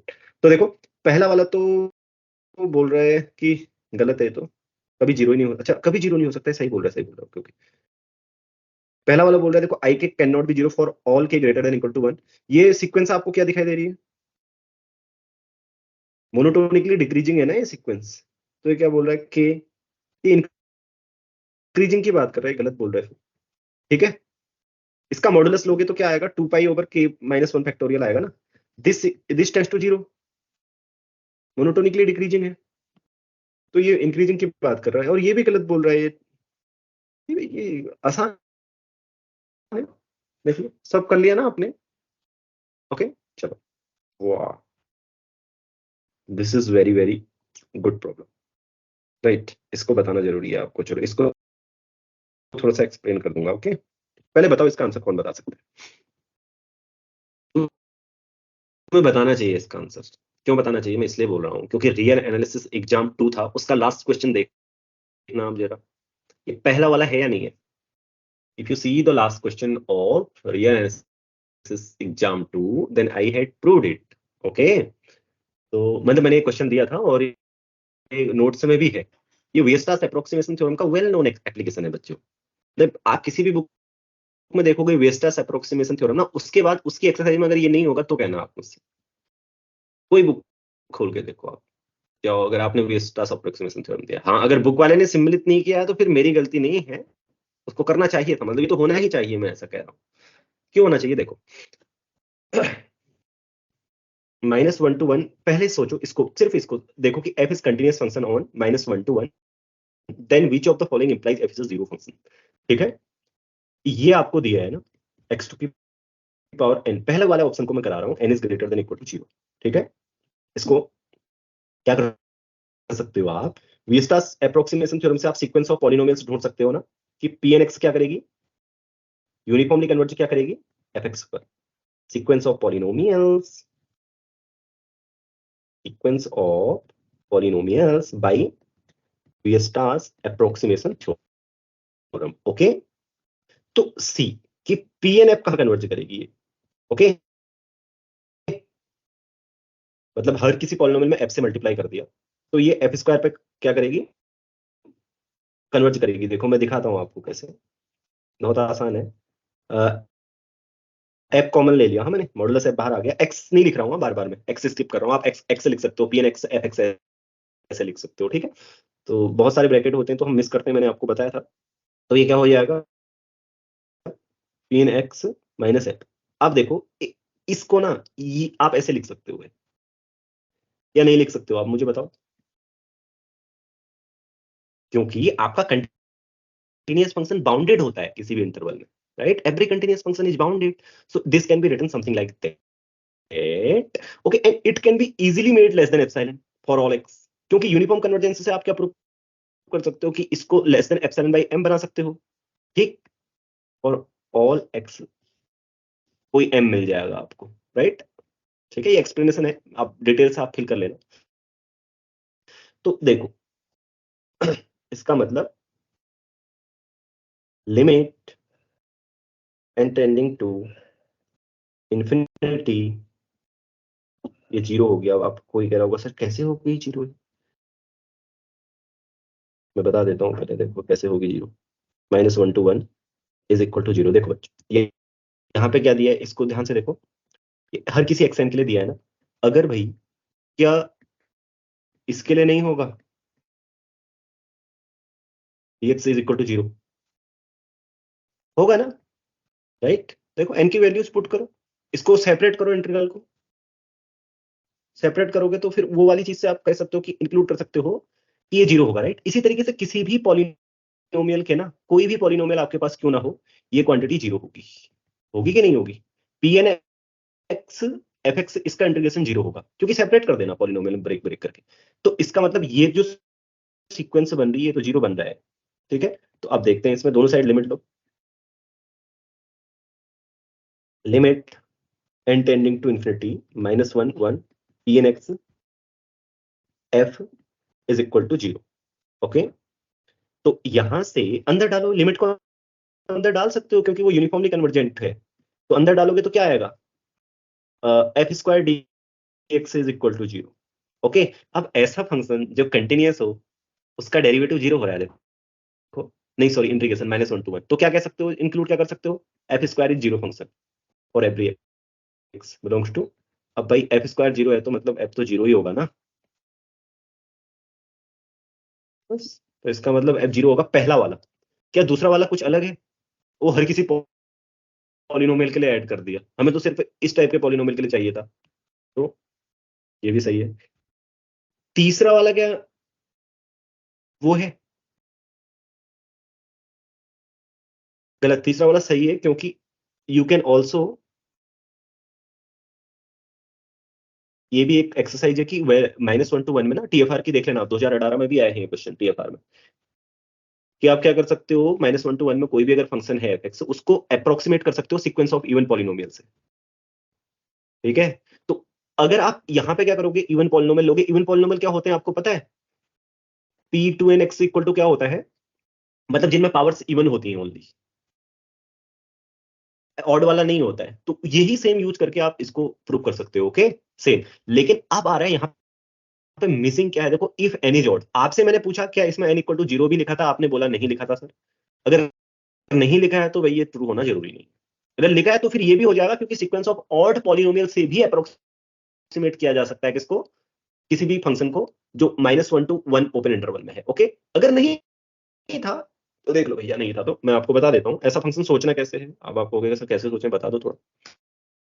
देखो ऐसे सोचो कि मिस क्या हो रहा है इसमें। अगर ये होता तो ना बच्चों, अगर ये होता तो आपके पास ये, तब ये फिर सेम रीजनिंग से आप इसको प्रूव कर पाते हैं कि यह जीरो फंक्शन होगा, लेकिन यह ही नहीं है अभी आपके पास, क्योंकि n इक्वल टू 0 पर नहीं दिया है। तो आप ऐसा फंक्शन ढूंढो पहले आप जो इसको वेनिस हो रहा हो। तो इसके लिए इजीएस्ट एग्जांपल क्या है, कोई इवन फंक्शन ले लो। आपने डेफिनेट इंटीग्रल में पढ़ा था ना कि -a to a अंदर कोई इवन फंक्शन dx का इंटीग्रेशन क्या होता है, जीरो होता है, जीरो होता है, पढ़ा था ना, right. I need non zero, I need non zero, तो नॉन जीरो होता है। 2 टाइम्स क्या होता है, 2 टाइम्स इवन क्यों ले रहे हैं अभी आप समझ जाएंगे। 2 times 0 to 1 cos x dx हो जाएगा। मैंने cos x बोल भी दिया। देखो अगर मैं क्या लूं, fx equal to cos x लूं, अभी आप समझ जाएंगे मैं क्या बोल रहा हूं। तो क्या होगा, -1 to 1 cos x, मतलब ये नॉन जीरो फंक्शन है, और cos x dx तो नॉन जीरो होगा, ठीक है। और यही मिस हो जाने से देखो पूरा ये जो प्रूफ है ना, ये नहीं लगेगा इसमें। अब आप बताओ किसी भी ऑड n के लिए इसका इंटीग्रेशन क्या होगा, बताओ बच्चों। ऑड n के लिए 0 होगा माई के लिए, बिकॉज ये अंदर वाला ऑड फंक्शन बनेगा, राइट। क्योंकि n ऑड है तो -x पुट करोगे तो बाहर आ जाएगा। तो f में -x पुट करने पर माइनस टाइम्स fx, तो ऑड फंक्शन का तो इंटीग्रेशन 0 होता है। तो यहाँ पर आप ऑड पुट करते रहेंगे, 0 होगा, लेकिन cos x 0 फंक्शन नहीं। ओके, अगर हाँ ऐसा होता कि ये n इक्वल टू 0 भी सिम्युलेट कर देता, तब बात बन जाती, तब फिर ये भी सही हो जाता। Okay, I will write in very detail the proof of this problem. This is very good problem, और ये भी प्रूव करूंगा कि क्यों सीक्वेंस ऑफ इवन पॉलिनोमियल से, क्यों सीक्वेंस ऑफ ऑड पॉलिनोमियल से अप्रोक्सीमेट कर सकते हैं किसी भी फंक्शन को, ठीक है। उसके बाद इसको मैं आपको बताऊंगा जब इसका सॉल्यूशन बता रहा हूँ। ओके, तो आने वाले इस मंथ में जैसे ही आपकी आंसर की क्या हो जाएगी, 5-6 दिन में आउट हो जाएगी। इन 5-6 दिनों में हम पेपर ही सॉल्व करेंगे, लेकिन एनबीएचएम और टीएफआर का 2024 का। उसके बाद फिर हम करेंगे नेट की जो प्रॉब्लम्स हैं, सारी प्रॉब्लम्स का सॉल्यूशन। उसके बाद फिर हम क्या करेंगे, अपना जो अगला वाला एग्जाम आ रहा है उसके लिए पढ़ना शुरू कर देंगे। ओके, समझ में आ रही है बात। तो जब मैं इसकी प्रॉब्लम्स को पेपर आउट होने के बाद करा रहा हूँ तो डिटेल में कराऊंगा, ठीक है। आपको डिटेल में मीन्स कि जो भी पॉइंट में यूज कर रहा हूँ उसका भी मैं आपको प्रूफ दूंगा, ठीक। Because there is no point of using something and not proving that. Okay, because आप केवल चीजों को ऐसे दिमाग में कभी भी मत रखना कि कोई चीज आपने प्रूफ नहीं की है और फिर वो आपने दिमाग में रख ली है। मतलब जहां तक संभव हो सके, हाँ, क्योंकि अब आप हर चीज को प्रूव करने लगेंगे। आप कहेंगे 2 + 2 4 प्रूव कर लेते हैं, फिर ऐसे में आपका टाइम बहुत हो जाएगा। 2 + 2 को 4 प्रूव करने में भी बहुत समय लगा था, मैंने सुना है 2 लोगों को, ठीक है। तो अब आप लग तो रहा होगा आसान तरह से 2 + 2 तो 4 ही होता है, प्रूफ तो लिखो, फिर तब पता चलेगा 2 + 2 4 कैसे होता है। एक बार ट्राई करना लिख के, हाँ, घर में ट्राई करना, 2 + 2 को 4 प्रूव करें आप, करके देखना। ऐसे तो होता ही है, मत करना, हर चीज प्रूव करना, ओके, जो जो आएगा, ठीक। तो ऐसे करके डिटेल में लिखेंगे। ओके, अभी अगर किसी को कोई बात नहीं आ रही हो, सिर्फ आंसर जानो। फिर भी मैं उतना इसकी मतलब जल्दी नहीं बोल रहा हूँ, मैं सोच रहा हूँ क्या पता आपको समझ में ना आ रही हो, तो देखो इसलिए थोड़ा कोशिश कर रहा हूँ कि लेंथी बोल सकूं। सपोज x से be a given real number, which of the following each are true. 1 minute question. देखो n² sin 1/n को आप किसी भी नंबर से बड़ा कर सकते हो, किसी इंटीजर के लिए, ऑब्वियसली यस, बिकॉज देखो limit n tending to infinity n² sin 1/n, n² को मैंने दूसरे नाम से लिखा है, दूसरे तरीके से। अब आप बता सकते हो कि ये इन्फिनिटी है, नहीं तो आप नहीं बता पाते अगर ऐसा नहीं लिखता तो, n को ऊपर ही रहना देता तो, है ना। अब तो बता लोगे ना कि ये पक्का इन्फिनिटी है। अब जो इन्फिनिटी पे जा रही है जो सीक्वेंस, वो तो किसी भी रियल नंबर से बड़ी की जा सकती है, अभी तो इन्फिनिटी पे जा रही होगी। एक स्टेज के बाद किसी से भी बड़ी की जा सकती है। तो बोल रहा है there exist an integer x, कोई भी दिया गया नंबर है। इसी तरीके से प्यारे विद्यार्थियों, ये भी इन्फिनिटी पर जा रही है, वो आप कर सकते हो इजीली। देखो n टेंडिंग टू इन्फिनिटी पे cos 0 तो 1 होता है, और n क्या होता है, इनफाइनाइट, है ना। ओके, तो ये भी हो सकता है, लेकिन ये 0 पे जा रही है। तो 0 पे जा रही है का मतलब क्या हुआ, इसका देखोगे, अगर आप इसका लिमिट देखोगे ना प्यारे विद्यार्थियों, तो आप पाओगे कि ये 0 पे जा रही है। 0 पे जाने वाली सीक्वेंस होती है बाउंडेड, है ना, कन्वर्जेंट सीक्वेंस है, तो एक आपको पॉइंट मिलेगा, चलो मैं उसको ले लेता हूँ n। तो फिर आप इसको क्या कर सकते हो, m+1 से कभी बड़ा नहीं कर सकते किसी भी n के लिए, नॉट पॉसिबल। ओके, सीक्वेंस का क्वेश्चन है, देखो बहुत आसान आसान है। ये भी गलत हो गया, ये सही हो गया, ये सही हो गया, ये भी सही हो गया, क्योंकि n log n कहाँ जाती है कहाँ जाती है अनामिका n log n, बताओ, n टेंडिंग टू इनफिनिटी पर, है ना अनामिका इधर? Infinity। चलिए नहीं बस इनफिनिटी तो सही हो गया, इधर ही हो। मैंने कहा कहीं इनफिनिटी पे तो नहीं निकल गई, जो क्लास छोड़ के जा रहे हैं जल्दी जल्दी इन्फिनिटी, चलो कह रहे होंगे छोड़ो फिर करेंगे, कोई नहीं। तो देखो बच्चों, यहां तक क्लियर है ना? अब आगे वाला बोल रहा हूं मैं, ये तो बहुत आसान है, ये तो आपने किया ही होगा। मैं इसको लास्ट वाला ऑप्शन बोल दूं, ऊपर वाले 3 आप कर लोगे, मुझे पता है। लास्ट वाला बोल दो, ये 3 कर लोगे ना, ये डिफिकल्ट थोड़ी है। मैं बता देता हूँ कौन सा सही है, देखो मैं भी करता हूँ। हैज अ रिमूवेबल सिंगुलरिटी गलत, नॉट अ रिमूवेबल सिंगुलरिटी बिल्कुल सही, जंप्ड इंफिनिटी बिल्कुल सही।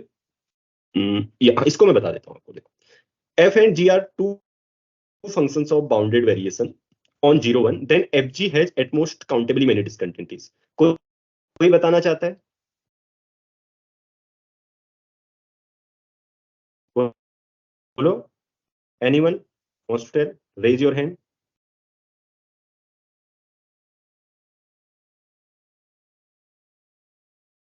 no one, this implies, ये तो आप वेल नोन है ना, ये तो आप जानते हो, चलो, कि प्रोडक्ट भी बाउंडेड वेरिएशन होगा। Okay, every bounded variation function, ठीक है, recall, every bounded variation function can be expressed as क्या, difference of two monotonic functions, yes और नो? अब भाई इसका नाम कुछ बोलते हैं, जॉर्डन थ्योरम बोलते हैं, क्या बोलते हैं, मुझे याद नहीं आ रहा नाम क्या बोलते हैं, वो छोड़िए, लेकिन ये तो आप बोलते हैं ना, एच और टी, ठीक है, मोनोटोनिक डिफरेंस, मतलब ये दोनों मोनोटोनिक फंक्शन। अब भाई मोनोटोनिक फंक्शन की तो काउंटेबल मेनी डिसकंटिन्यूटीज होती हैं, तो ये दोनों मोनोटोनिक हैं, तो डिफरेंस कितने पॉइंट पे डिसकंटिन्यूअस होता है, जहां जहां दोनों कंटिन्यूअस है एच और टी, वहां वहां तो कंटिन्यूअस होंगे। अब दोनों जहां जहां डिसकंटिन्यूअस है वहां वहां हो सकता है कि डिसकंटिन्यूअस हो एफजी, लेकिन दोनों एच की भी काउंटेबल डिसकंटिन्यूटीज हैं, टी की भी काउंटेबल डिसकंटिन्यूटीज हैं, चलो मान लो दोनों की ऐड कर लो, तब भी काउंटेबल ही होंगी एट मोस्ट, है ना? तो फिर at most countably many discontinuities होंगी, क्योंकि ये मोनोटोनिक फंक्शन हमेशा क्या होता है, काउंटेबली मेनी डिसकंटिन्यूटीज होती है। हाँ, तो ये ध्यान रखना आप, ये सही हो गया। अब आते हैं इस पर, suppose A is a real symmetric matrix of order n cross n, then which of the following is are true? A is diagonalizable, orthogonally diagonalizable, principal axis theorem करवाई थी तुमको, करवाई थी ना, बेदा सुरती है इधर या नहीं है? नहीं है, कल कह रही थी कि सर वही आ गया था सेम। ठीक है, देखो इसको, देखो आप, A की पावर k अगर आइडेंटिटी हो, पहले ही देखो all eigen values are real, everyone know this, symmetric matrix की सारी आइगन वैल्यू रियल होती हैं, everyone know this now, and you know how to prove it also, right? Okay, if you know how to prove it also, that's fine। तो अब देखो कि a की power k equal to 0 है for some k belongs to n, then a square is equal to 0। अब मैं एक चीज आपको याद दिलाने जाता हूँ कि a की power k symmetric nilpotent matrix से जीरो मैट्रिक्स, एक क्वेश्चन ऐसा में भी आया है, और मैंने इसको विदाउट डायगोनलाइजेबिलिटी आपको प्रूव कराया, याद करो कहाँ प्रूव कराया है, आप लीनियर अलजेब्रा के नोट्स अपने खोलना, विदाउट डायगोनलाइजेबिलिटी हमने किया है, एक बहुत अच्छा प्रूफ किया था इसका, राइट? हमने दो मैट्रिक्स को मल्टीप्लाई किया था, ए स्क्वायर ए क्यूब ऐसे कुछ करके, राइट? तो फिर हमने देखा था कि अगर सिमेट्रिक भी है तो 0 0 होना चाहिए, ऐसे करके प्रूफ किया था, राइट?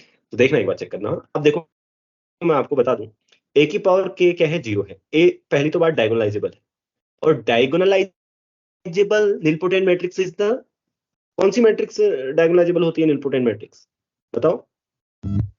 मैट्रिक्स जीरो मैट्रिक्स होती है only diagonalisable, this implies A 0, अगर ए 0 है तो फिर ए स्क्वायर क्यों नहीं होगा 0, बताओ?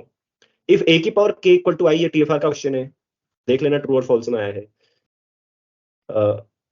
2018 के बाद, कहीं ना कहीं 2020 से पीछे 2018 के बाद। a की power k equal to I for some k then a square equal to I. Yes, देखो कोई भी k क्यों ना हो, ये एनिहिलेटिंग पॉलिनोमियल बनेगी, एनिहिलेट्स a, एनिहिलेट्स a, हिलेट्स a।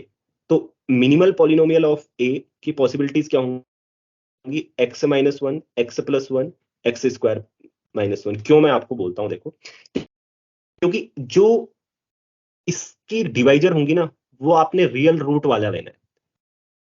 इसका आपको पता है या तो क्या होता है x माइनस वन इंटू फिर आगे को जो भी होंगे वो सारे कॉम्प्लेक्स रूट होंगे, या फिर होता है x square minus one plus minus one root होता है, फिर आगे को सारे कॉम्प्लेक्स रूट होंगे।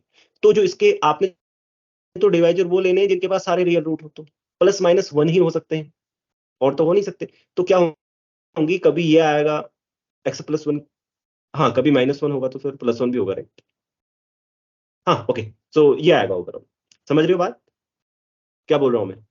जैसे एक्स माइनस वो आई है, वन है ना, ये आई के लिए ले लो, एक्स प्लस वन माइनस आई के लिए ले लो, मतलब ओवरऑल मिनिमल पॉलिनोमियल इन तीनों में से एक आएगी, ठीक है।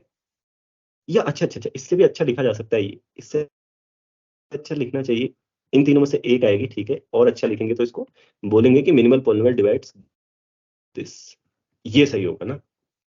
तो शॉर्ट में लिखो, क्या लिखना है थोड़ा। अब मिनिमल पॉलिनोमियल इसको डिवाइड कर रही है एक्स स्क्वायर माइनस वन को, तो क्या होगा, मिनिमल पॉलिनोमियल होगी ऐसी m x into q x. अब पुट करो दोनों जगह ए, क्योंकि मिनिमल पॉलिनोमियल तो एनिहिलेट करेगी किसको, ए को। ये वाली तरफ जीरो आई तो ए स्क्वायर इक्वल टू आई, बात खत्म। और आप इसको करो सही, ठीक। अब आते हैं क्वेश्चंस। हाँ ये मजेदार है भाई क्वेश्चन, इसके बाद क्वेश्चन है भी नहीं, लास्ट वाला क्वेश्चन देखो, मुझे तो अच्छा लगा ये क्वेश्चन। आर इक्वल टू आपको क्या दी है, रिंग दी है ये R x over ideal generated by x square plus one, oh sorry not R x. So कौन बच्चा बताएगा हमें किसके आइसोमॉर्फिक है विद प्रॉपर एक्सप्लेनेशन,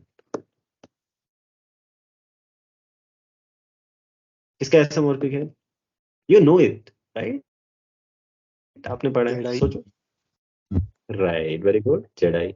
अच्छा जेडाई के क्यों आइसोमॉर्फिक है, चलो है जेडाई का आइसोमॉर्फिक, एक हम डिफाइन कर सकते राइट राइट, ओके गुड, चलो बता दो, इसको कर ही लेते हैं define.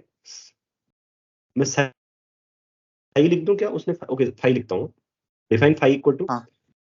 Fundamental theorem of ring homomorphism में से करते हैं। Five z x equal to z i, बताओ क्या डिफाइन करो, कहाँ जाएगा ऐसे। F x equal to x square plus one into something. No that y x square plus one, क्योंकि यहाँ तो आपके पास आई है ना, यहाँ पॉलिनोमियल थोड़ी,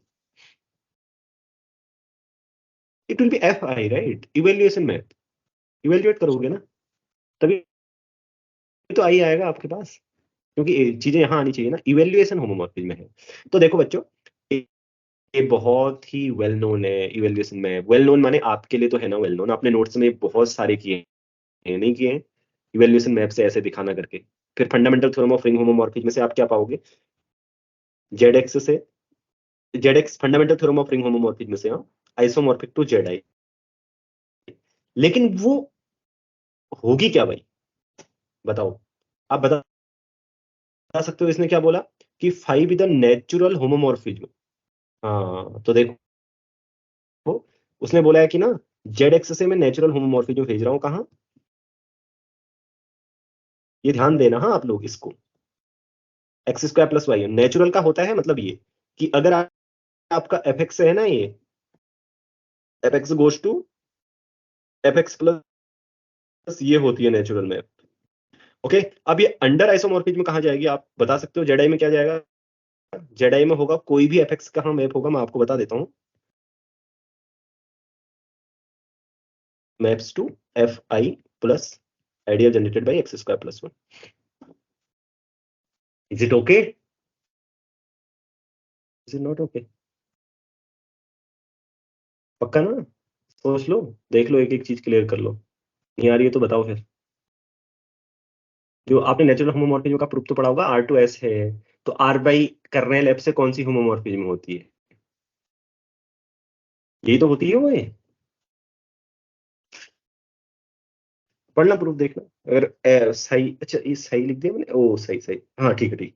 तो जो मैप होता है, जो यहाँ से यहाँ आइसोमॉर्फिज्म होती है, वो यही होती है जो होमो, ये plus phi of f x plus coset जिससे भी जनरेट हो रहा है। हाँ ये थोड़ा सा कैलकुलेशन से, fill the details, okay later I will write in very very detail, okay you will get everything in the class, this is just memory based questions ना, there might be some mistakes, okay मतलब right यहाँ पे कुछ typos हो सकती हैं, ये मेरा मतलब है, मिस्टेक सॉल्यूशन में नहीं होंगी, चिंता मत करो। तो अब देखो कि इसने क्या बोला, पहली तो बात बोली कि R has infinitely many prime, R is isomorphic to a subring of C, ये सही बोला है देखो, क्योंकि जेडाई के आइसोमॉर्फिक है। For each prime P, psi P is a prime ideal of R, okay तो बच्चों देखो ये बहुत आसान है, आपने कोई प्राइम लिया जैसे ये प्राइम जेड एक्स में कहा जाएगा, जेड एक्स में जाएगा, ये प्राइम किसके पास जाएगा, देखो P प्लस, अब आपको देखना है ना इससे जनरेट होने वाली आइडियल क्या है, प्राइम है या नहीं। देखो इसको देखने का तरीका है, उस तरफ चले जाओ आप जेड आई में, इसकी इमेज क्या होगी, P होगी ओनली, ओके अब जेड आई क्या है, क्या है जेड आई बताओ, प्राइम आइडियल्स, पीआईडी है जेड आई, यूक्लिडियन डोमेन है, पीआईडी है, तो यहाँ आपने सिर्फ देखना है प्राइम आइडियल क्या होगी, प्राइम एलिमेंट से जनरेट होगी। वैसे तो इंटीग्रल डोमेन की आवश्यकता है, बट फिर भी कह दे रहा हूँ प्राइम एलिमेंट से जनरेट होगी। क्या हर कोई प्राइम जेड का जेड आई में प्राइम रहता है, या कभी नहीं भी होता है, बताओ कोई जानता है कोई ऐसा प्राइम जो जेड का जेड आई में प्राइम ना हो, फैक्टर हो जाए? मैं बताता हूँ आपको, बहुत आसान है, आप ले लो 2 को फैक्टर कर सकते हो आप, right, 1 minus I 1 plus i, ठीक 2 फैक्टर हो सकता है ना, तो आइडियल जनरेटेड बाय 2, तो p इक्वल टू 2 लोगे, तो ideal generated bye 2 is not prime in Z I, okay Z I क्यों, क्योंकि आपका 2 जो है ना वो क्या है, प्राइम नहीं है जेड आई में। देखो फैक्टराइजेशन मैंने दे दिया, नॉन ट्रिवियल फैक्टराइजेशन है ना, 1 प्लस आई 1 माइनस आई, क्योंकि यूनिट्स क्या होती है जेड आई की, i minus i plus 1 minus 1, right, you have the non trivial factorization, okay so non trivial factorization है, तो मतलब आप क्या बोलोगे कि ये इन दोनों का प्रोडक्ट तो क्या है इस आइडियल के अंदर है, लेकिन नहीं है, तो इसलिए ट्रू नहीं है। हाँ अब भाई R has infinitely many prime ideals, that's very yes, generate by prime elements, Z I के तो कितने प्राइम एलिमेंट्स होते हैं आपके पास, कितने प्राइम एलिमेंट्स होते हैं, P is not should not be congruent to 1 to 4, okay बस, तो you have a lot of prime elements right in ZI, तो what are prime elements of ZI, exercise, okay घर में देखना, तो उन प्राइम आइडियल से जनरेट करते रहो, सारे अलग अलग बनते रहेंगे, ओके सो अब आता है ideal generated by psi x is prime ideal, ये तो बहुत ही आसान है, एक्स प्राइम आइडियल, ये तो मतलब वैसे ही कर सकते हो आप, उसमें आइसोमॉर्फिज्म में भी नहीं जाना है आपको, देखो ना ये इससे जनरेट होने वाली आइडियल लेनी है आपने, ये तो यूनिट है ना, x is a unit right, मतलब एक्स यूनिट है, क्यों है देखो किसके पास गया, मैं आइसोमॉर्फिज्म से ही जाता हूँ, तो ये किसके पास जाएगा, ideal generated by psi x goes to i plus i के पास जाएगा ना जेड आई में, और ये तो यूनिट है, इस यूनिट, तो यूनिट से जनरेट होने वाली आइडियल फुल आइडियल होती है, तो ये गलत होगा, ठीक है, यूनिट से आइडियल जनरेट करते हो तो पूरी आइडियल आती है ना, क्योंकि कोई भी आइडियल कंटेन नहीं कर सकती कभी यूनिट को। तो मेरे प्यारे विद्यार्थियों ये समापन हुआ इन क्वेश्चंस का, लगभग 18-19 क्वेश्चन से हैं ये, वैसे मुझे शॉर्ट में सॉल्यूशन बोलना अच्छा नहीं लगता, परंतु आप में से बहुत सारे विद्यार्थी उत्सुक होते हैं अपनी किसको जानने के लिए, उत्तर कुंजी को जानने के लिए ना, या उन्होंने क्या क्या उन्होंने अपने मतलब जो उनके प्रश्न हैं उनके हल क्या होंगे, उनके उत्तर क्या होंगे, अभी उनकी उत्सुकता उत्तर में होती है केवल, इस कारण से मैंने आपको जल्दी जल्दी से ये प्रश्न के उत्तर कहे, तो ये इनके हल होंगे यदि ऐसे ही प्रश्न आपकी परीक्षा में लिखे गए होंगे। अगर इनमें कोई गलती होगी लिखने में या किसी हाइपोथेसिस को हमने छोड़ दिया गया होगा तो जो उत्तर है ना उनमें परिवर्तन हो सकता है। ओके, तो ये सारे इतने। अब अगर मुझे समय होगा तो इसका भाग 2 भी आपके पास आएगा। भाग 2 मतलब स्मृति पर आधारित प्रश्नों का भाग 2। हाँ, वैसे नहीं है। अदरवाइज पार्ट बी के क्वेश्चंस तो आपको मिल ही जाएंगे लगभग। ठीक, लगभग मिल जाएंगे ना। पार्ट बी के क्वेश्चन तो आसान ही होते हैं। अगर कोई टिपिकल क्वेश्चन हो आपको परेशान कर रहा हो कि आपको नहीं मिल रहा हो सॉल्यूशन, तो वो ही भेजना मेरे पास। ओके, तब स्मृति पर आधारित। ठीक है, आप लोग भेज देना नीचे, ये आप वो दी गई होंगी डिटेल्स, उसमें सेंड कर देना। एंड फिर जैसे ही पेपर आउट हो जाएगा उसके बाद we will solve full paper. Okay, जैसे हमने लास्ट में किया था ना, जुलाई में, जून में एग्जाम हुआ था। हाँ, जून में ही किया था ना हमने, राइट। जून में ही हमने क्या किया था, फुल पेपर पहले सॉल्व किया था, फिर हमने स्टार्ट किया था अपना दिसंबर के लिए प्रिपरेशन करना। ठीक ऐसे ही हम क्या करेंगे, आ, आ, पहले एग्जाम आउट होते ही पूरा एग्जाम सॉल्व करेंगे। ठीक है, पूरा एग्जाम सॉल्व करने से ताकि अंदर आपके वो आ सके विश्वास कि हाँ भाई बहुत सरल था एग्जाम। सरल ही होता है एग्जाम, बस अगले 6 महीने आप क्या कर सको, बहुत ही अधिक परिश्रम कर सको। और वो अधिक परिश्रम आपके लिए सहायक होगा। अब जब आप क्या बैठेंगे परीक्षा भवन में बैठे होंगे ना, तो वहां आप देखेंगे कि कई प्रश्नों के उत्तर आपको बहुत जल्दी जल्दी शीघ्रता से मालूम पड़ते दिखाई दे रहे हैं, तो आपको बहुत अच्छा लगेगा। लेकिन उससे पूर्व सभी विद्यार्थी क्या करना, बहुत अधिक परिश्रम करना, और आप अच्छा स्थान पाने में भी समर्थ हो सकेंगे। ठीक है, देखो मैं आपसे ये कह रहा हूँ कि अच्छा स्थान पाना नेट जेआरएफ की परीक्षा में परिश्रम पर बहुत निर्भर करता है। बहुत ही तीव्र बुद्धि का छात्र भी कई बार अच्छा स्थान नहीं प्राप्त कर सकता। उसका कारण यह है, तीव्र बुद्धि में इस अर्थों में कह रहा हूँ कि उसकी समझ अच्छी हो, अगर उसका परिश्रम अच्छा नहीं होगा, क्योंकि वहां पर आपको अभ्यास चाहिए, टच चाहिए। अगर आप टच में हो ना तो आप जल्दी जल्दी करोगे। आप घर में प्रैक्टिस कर रहे हो तो जल्दी जल्दी करोगे, नहीं तो आपको क्या होगा कि भाई जैसे ये पहला वाला क्वेश्चन है, log 1 plus modulus x minus y. अब जिनको पता होगा देखो उनका लगा इसमें 5 सेकंड, राइट। अब जिनको नहीं पता है उनने किया होगा, अच्छे बच्चे स्मार्ट बच्चे तो करेंगे उसको सॉल्व, वो कर लेंगे, डिफिकल्ट नहीं, लेकिन समय ज्यादा लगेगा। वहां ये भी होता है कि समय कैसे बचाना है। ठीक है,